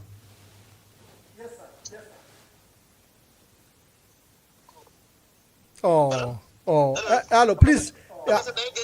We lost you there. Quickly, make your contribution. Thank you, Ambassador. Your line is busy. It is. First of all, Ambassador, I would want to commend you for the job that you are doing. Thank you very much. Whatever happens for a reason, and your stay, the reason for your stay there, I think it was reasonable, and you shouldn't even complain because you are helping a lot of Zambians to have somewhere to breathe from. Second, I would want to commend Mr. Sakwiba Sikota for his eloquence, especially on how he's articulating issues. Especially, I loved how he described the past for our president, where he said that he never contested, he never had anything to do with reading people. So I think it can tell where he's coming from and where we are right now. Honorable Sakwiba, keep it up and hold the opposition together. Now, the concern that I have, Ambassador, is that we've seen how we have lost by-elections in the past, I think for more than 10 seats, whereby from the point of genuineness, I think it's not there. Most of these seats have just been grabbed away without anyone saying anything. It started with Maranji, together with Mr. Lusambo, how they lost those seats. I think the Zambian people are aware about it.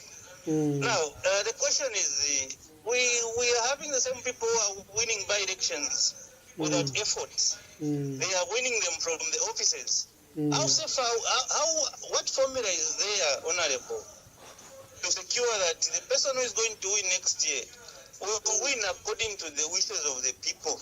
Because I don't see it easily with this kind of leadership that we have to hand over power so easily. Because most of these issues, I think they are in public domain.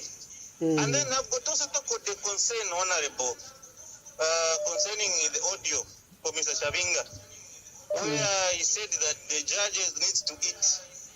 Does it mean that all these legal battles that have been lost by political opponents, the judges have eaten something? Does it mean the judges have eaten? Including the legitimate case for the former president, Mr. Edgar Chagwarungu, may he so rest in peace. Did the judges eat? Thank you. I have got the confidence where they would say that the judge in a foreign country with a strict judicial system like South Africa. What happens here in Zambia? And this is a team that has been sent by the top officials in the country. So, does it mean that judge? And then the other one, Honorable, is that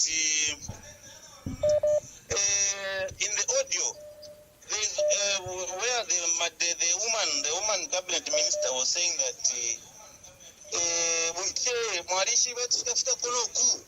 now what is Mwarishibe?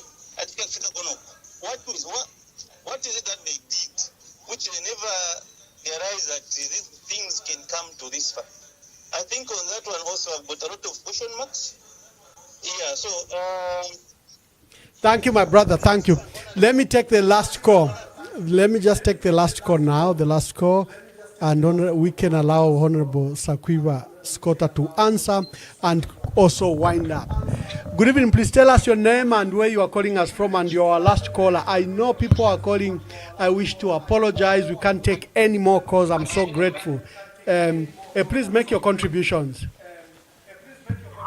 Good evening, Mr. Mwamba. This is Chauri.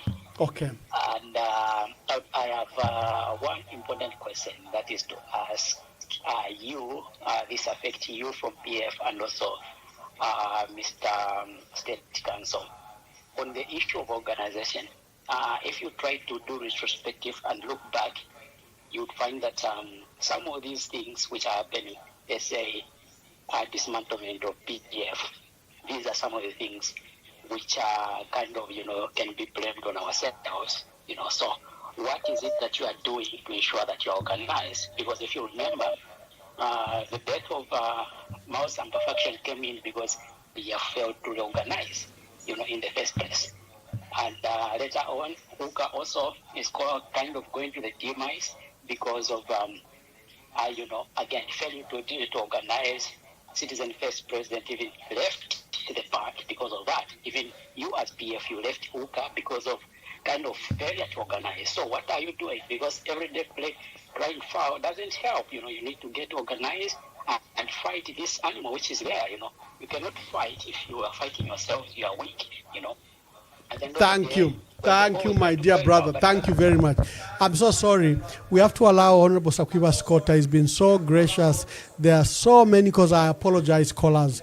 Please, let's just allow. I think, Honorable Chair, you have taken time to understand at least the views of Zambians about the unity of the position of the opposition and the state of the country. And also their despair, as you saw, everyone is anonymous, anonymous, anonymous. Please just answer all these, I think, in a rounded manner, and then help us with your closing remarks. Yes, thank you very much. I think that anybody who's been listening to the callers who have been calling can clearly see that Zambian people feel frustrated. Zambian people feel there is a need for change. Zambian people feel that there is a need for the opposition parties to work together. Zambian people are demanding that us, the politicians, put aside our egos and our personal desires and concentrate on serving them. I think that the other thing that has come through quite clearly by the number of people who have declined to give their names and are saying that they would rather remain anonymous is the very fact that we are now living in a state which is frightening the ordinary Zambian from speaking. If you go on various social media sites, people, when they're commenting on stories which have been posted, a lot of them will say, you know, I don't have a lawyer. I would have liked to comment. That in itself is a statement that they no longer feel free. Zambians do not feel free. Zambians are not free under this government. This cybersecurity legislation they've brought in is scaring so many people. And the government should ask itself, why should Zambians across the board be afraid of merely expressing themselves? That tells you something about you as a government, that people are afraid of you. People, I saw a very interesting video of President Cyril Ramaphosa attending a funeral somewhere. And there was this young man in his teens, early teens, who was speaking at the funeral. He must have been a relative of the deceased. And he talked about thing, and then he says, no, it's very nice to be here, and there's Cyril there. He felt free enough to address his president in that manner, a young man. And Cyril laughed, and everybody else laughed. You could see that that is a society which is at peace. You can't see that kind of thing here in Zambia, because even when somebody is in mourning, like how the family is, the Lungu family, you have the UPND people saying, immediately after the burial, we are going to sort you out. That is the kind of things that they say. That is the atmosphere they build up of fear, where you can even threaten people who are in mourning. You have a situation where Chavinga holds a press conference, and he openly states that he's going to deal violently with people and sort them out. And you have the Inspector General of Police doing nothing, threatening violence. He should have been picked up for that. If somebody is going to try to bring up a private prosecution, which I hope that the PF people will do, because he was threatening them with violence. And it's all documented, it's on video, him saying that. They should bring out private prosecution. And I just hope that Gilbert Peary, the DPP, will do the decent thing and not interfere. Otherwise, people will now start resorting to self-help if they cannot get the law to protect them. So those are the kind of things that these people must keep in mind, that there are consequences for the things that they do or do not do. And they have to set the right precedents.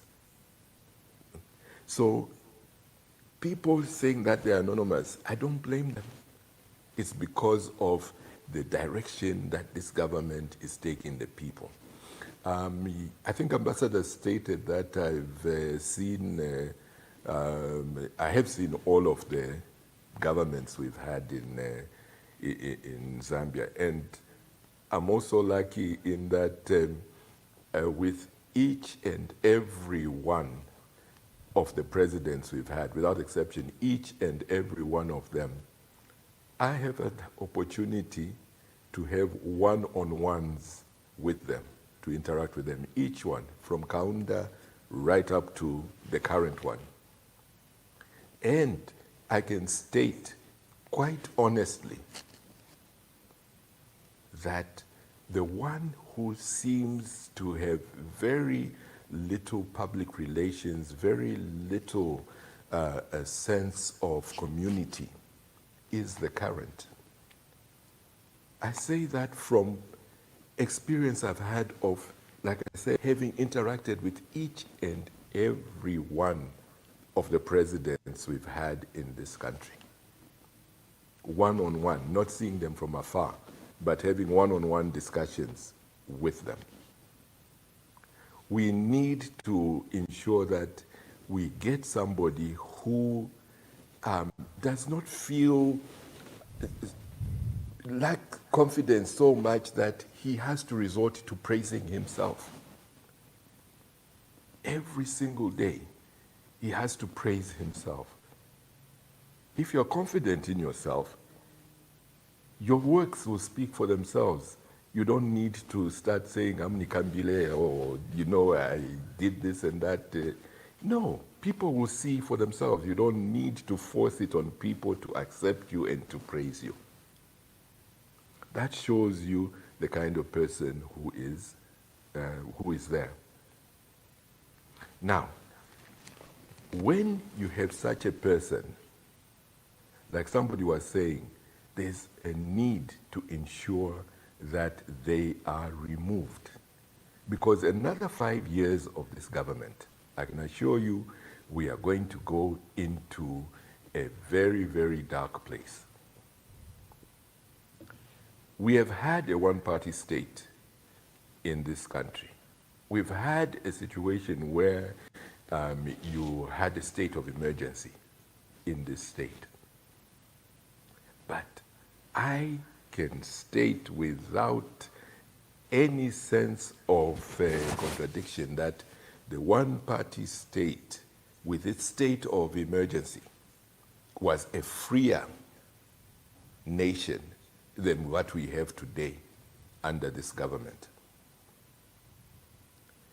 Under that one-party state and state of emergency, you could be detained.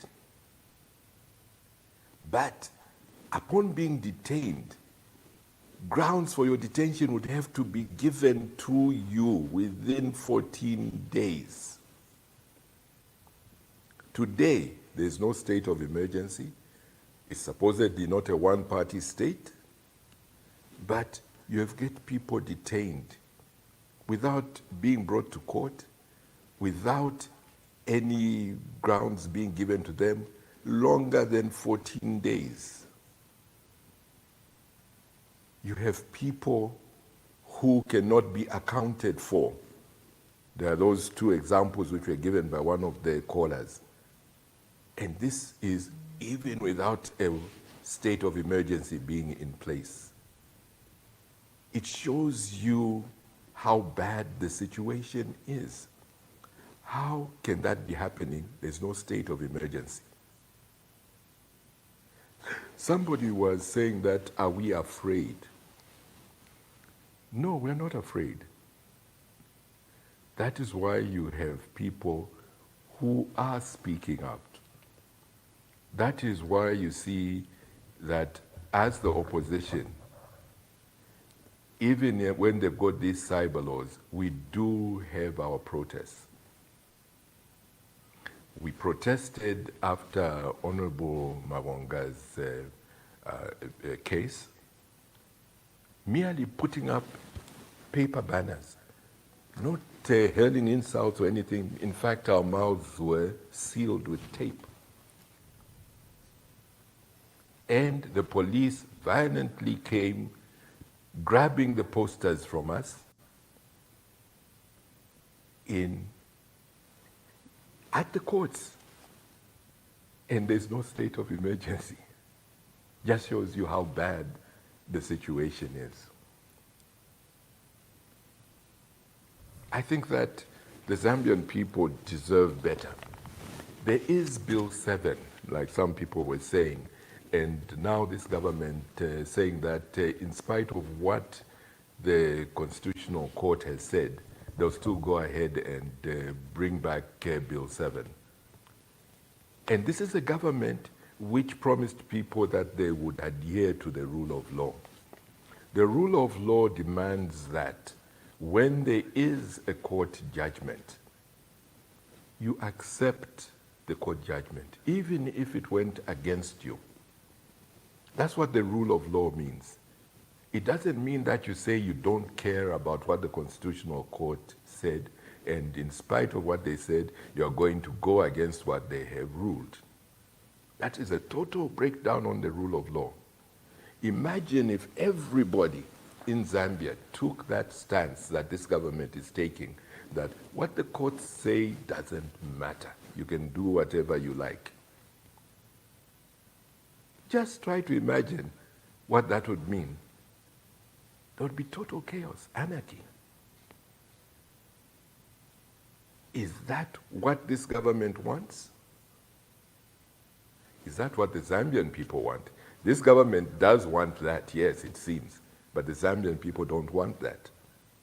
So we have to make sure that we get rid of these people.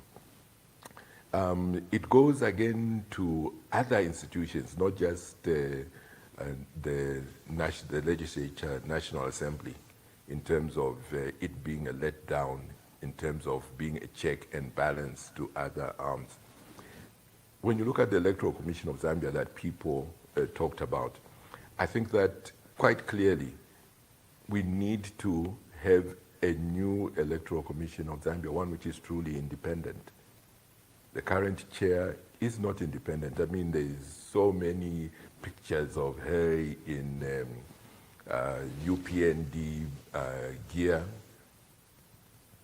There's people who have been advocates for UPND filling all the positions in there. Certainly, that does not give people confidence that the elections will be done fairly. You have mysterious contracts being given for people to print ballot papers that are not checked by people. All of a sudden, you know, when there was the Lumezi seat, when there was the wrong names, overnight or 2 nights, there's new ballot papers. Nobody has had an opportunity to even verify them and so on. That should not be happening. You have an electoral commission which is telling people that you can't go dressed in certain party attire. I can let you know that us in the United Opposition have agreed that we are going to go to the Mfuwe by-election. And we're going to go and support the Socialist Party candidate. I'm going to go there and I'm going to wear ULP attire. This is what I've done very many times. If you remember, in 2006, ULP went into an electoral pact with the Patriotic Front. And I would go around and support President Sata in his campaign and at the same rallies. And at each and every one of those places I went, if you recall, I was adorned in United Liberal Party attire. Even when there would be flashing of political symbols, I would not flash the PF one, I would flash the ULP one.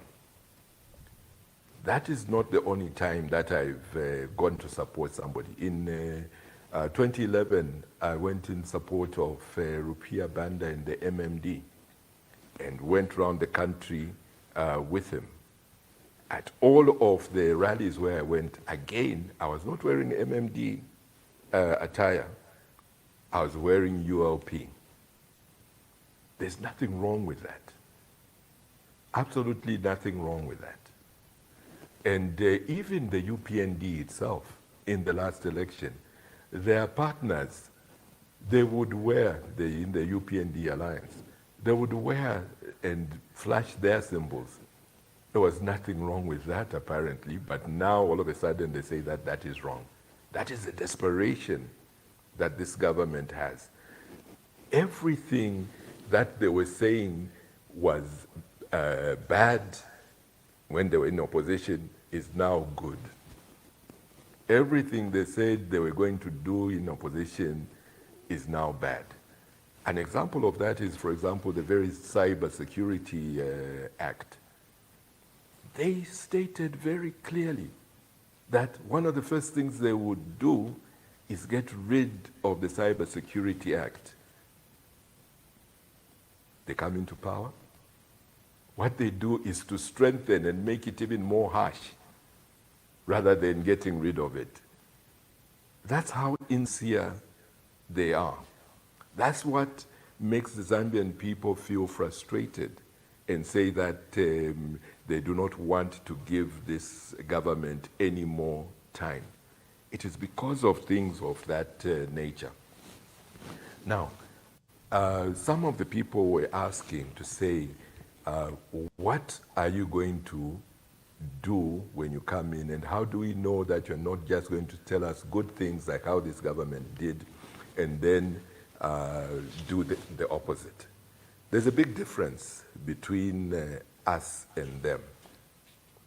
One of the differences is that as the United Opposition Front, we are not about one person or one individual. There isn't this Messiah who's going to be the one who knows it all and whose word must be taken. We are a group of people who respect each other.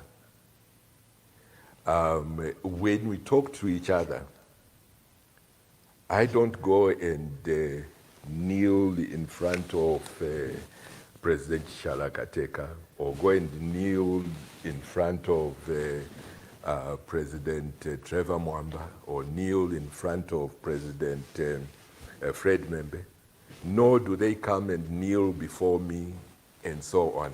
Because when you're kneeling before somebody, how can you even give them advice if you're doing so from a kneeling position? It means that you're already saying that they don't need to take into account what you're saying. So we respect each other. Yes, there'll be one of us who will be the first amongst equals, if you like, but that doesn't mean that we will be going there to kneel before them. We are a group, and that's what we're going to present to the Zambian people, a credible group of people, but with somebody whom will say, in the meantime, this is the one who will be our leader. And this leader is going to sign on what we promise the Zambian people. We are all going to sign. So if Anonymous is our flag bearer, and then Anonymous decides that he's going to do things different from what we had agreed, we would immediately then have a situation like what President Chiluba faced when the 22 in MMD said they're resigning their positions as ministers and so forth, even as vice president, and because he's not doing what they agreed. All of us know that our colleagues will not just sit back, because we owe it to the Zambian people that what is promised is what will be delivered. So we will each be a check on each other. to ensure that promises made are promises kept. So that is one big difference that there is between us and them. So you can be rest assured that the promises we'll make will be met. And we will not be making fantasy promises. We'll be making realistic promises, promises that we can actually deliver on, promises that we mean. There's a need for sincerity to come back into Zambian politics. There's a need for honesty to come back into Zambian politics. And that is something that I can assure you, us in the United Opposition Front will be giving you. There's somebody who was saying that those who will not be coming together, they should forget being supported. And I think that caller, I think it was one of the anonymous ladies who said that. I think she was right. The Zambian people are not going to give time to people who intend to go solo. The Zambian people are resolved that they want a group of people who show that they are not egotistical about themselves. They want a group of people who are willing to hold hands and work together. So those who are still considering going solo, my advice is that listen to the Zambian people. Listen to the Zambian people. That is the only way to go. Then there's the issue as well, which was raised about the audio. Yet again, I think that one of the last callers was talking about that statement that judges need to eat. A very, very unfortunate statement. A statement that can just not be left like that. And that is why earlier on I had said that the president needs to address the nation. Was Chavinga saying that because Zambian judges are being fed by him, so he thinks South African judges can also be fed by him? Is that what that means?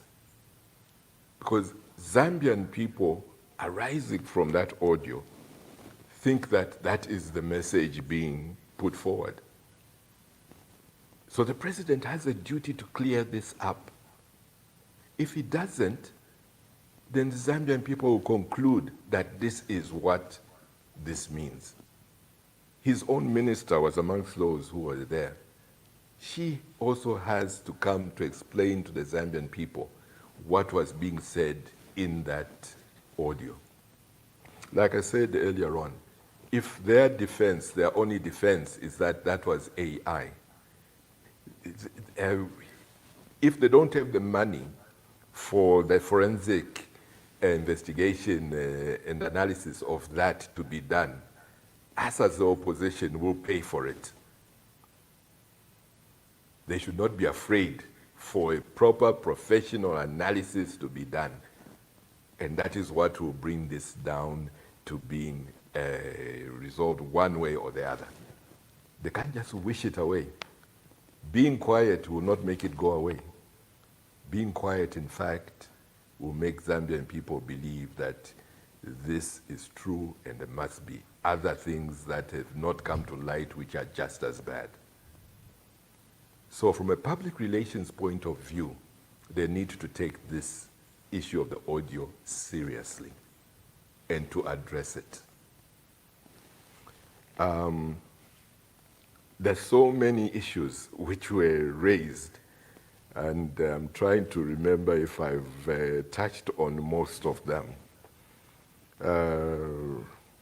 Now, I think, Honorable Chair, we can excuse you. I think you've had the feel of what the callers were saying, and I think you've given a general and in some cases particular answers.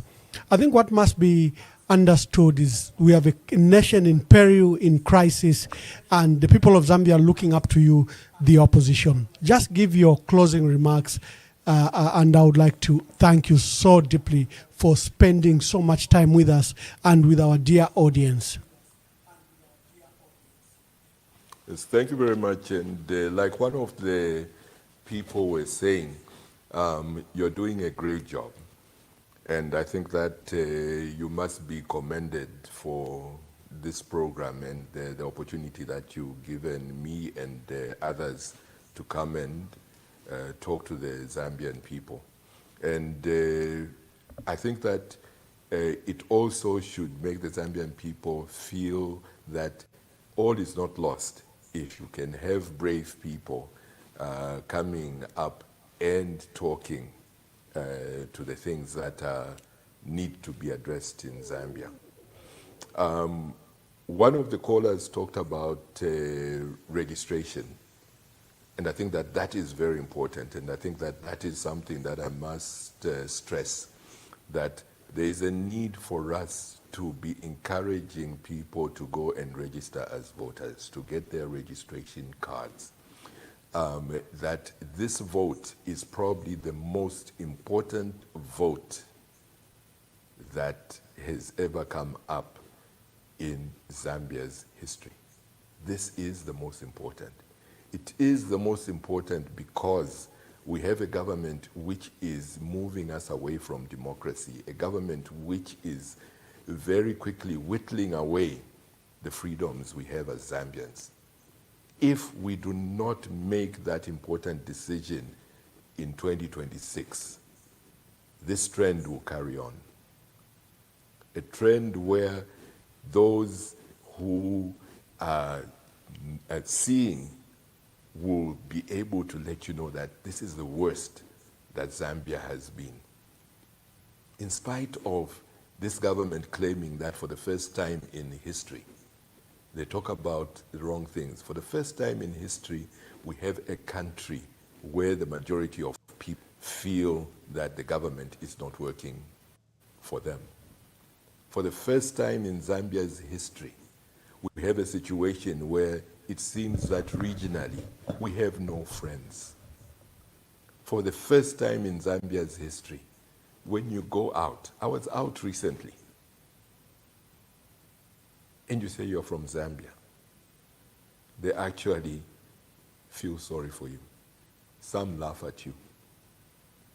It's not like those days when if you go out and you say from Zambia, Mwanangwasa, or Kaunda. No, it's no longer like that. They laugh at us now. That shows you how low down we have gone in terms of how people view us. We need to bring Zambia back to where it was, a leader not only in the region, but in the world.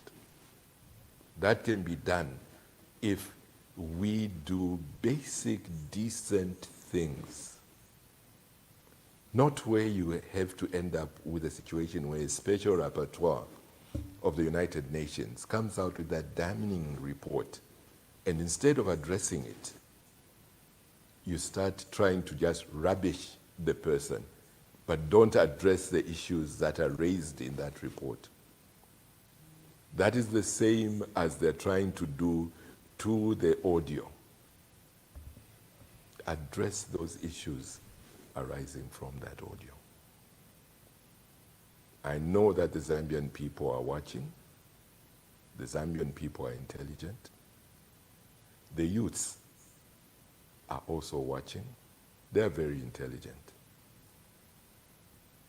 And they can see that this government made promises to them way back in 2021, and none of those promises have been met.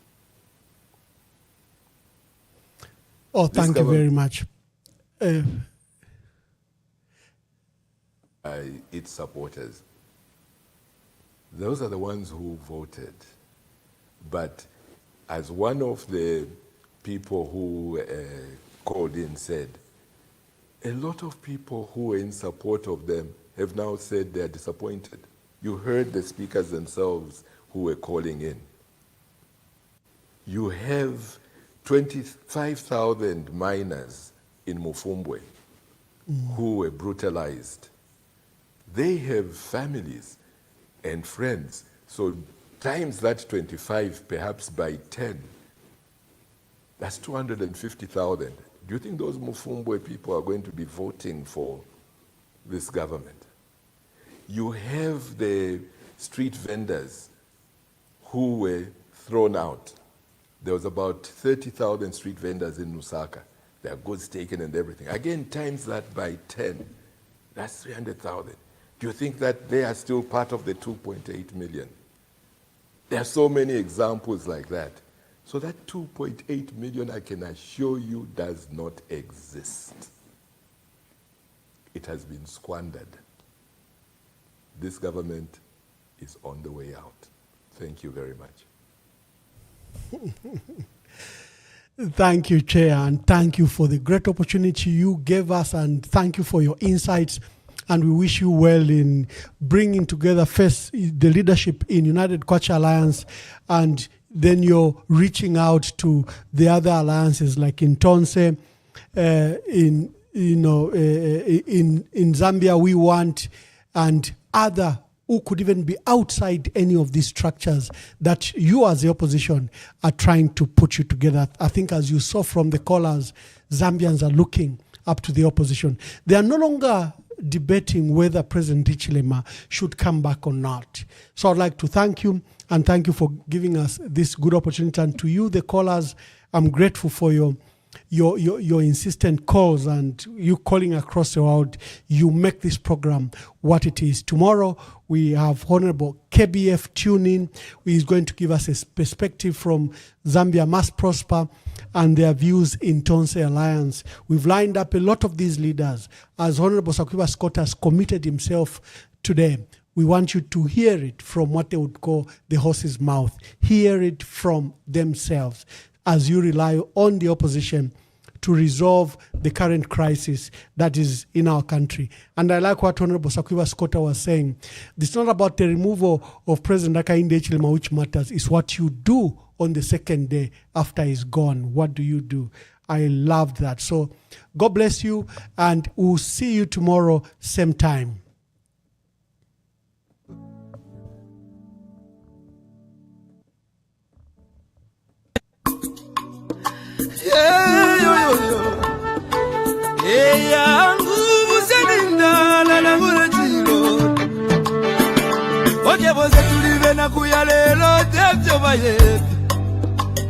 Amitapendwa ya vintu visume vyote kula kuibukisha Anade pochimo Wimbo watemenwa katongi Abazunga watita katongi Nakula kuibukisha kateka Naibuku muna kampona Neseko siove pamenso Yangu ama umebaya Iyaba ume Iyaba ume Kateka wabantu Twakulila lelo twakulila Shikakukonke milimo shove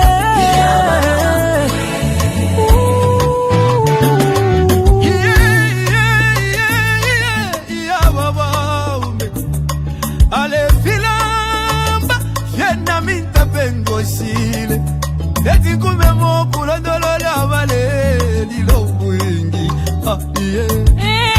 Iseko mwingi mwakwete Iseko mwingi mwakwete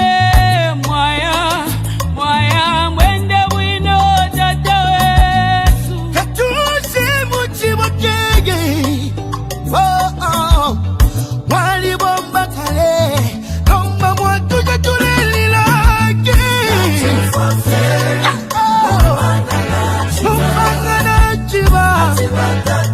Penda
chifuema Mingi tuala baba dinochiwe Nambu tulalaba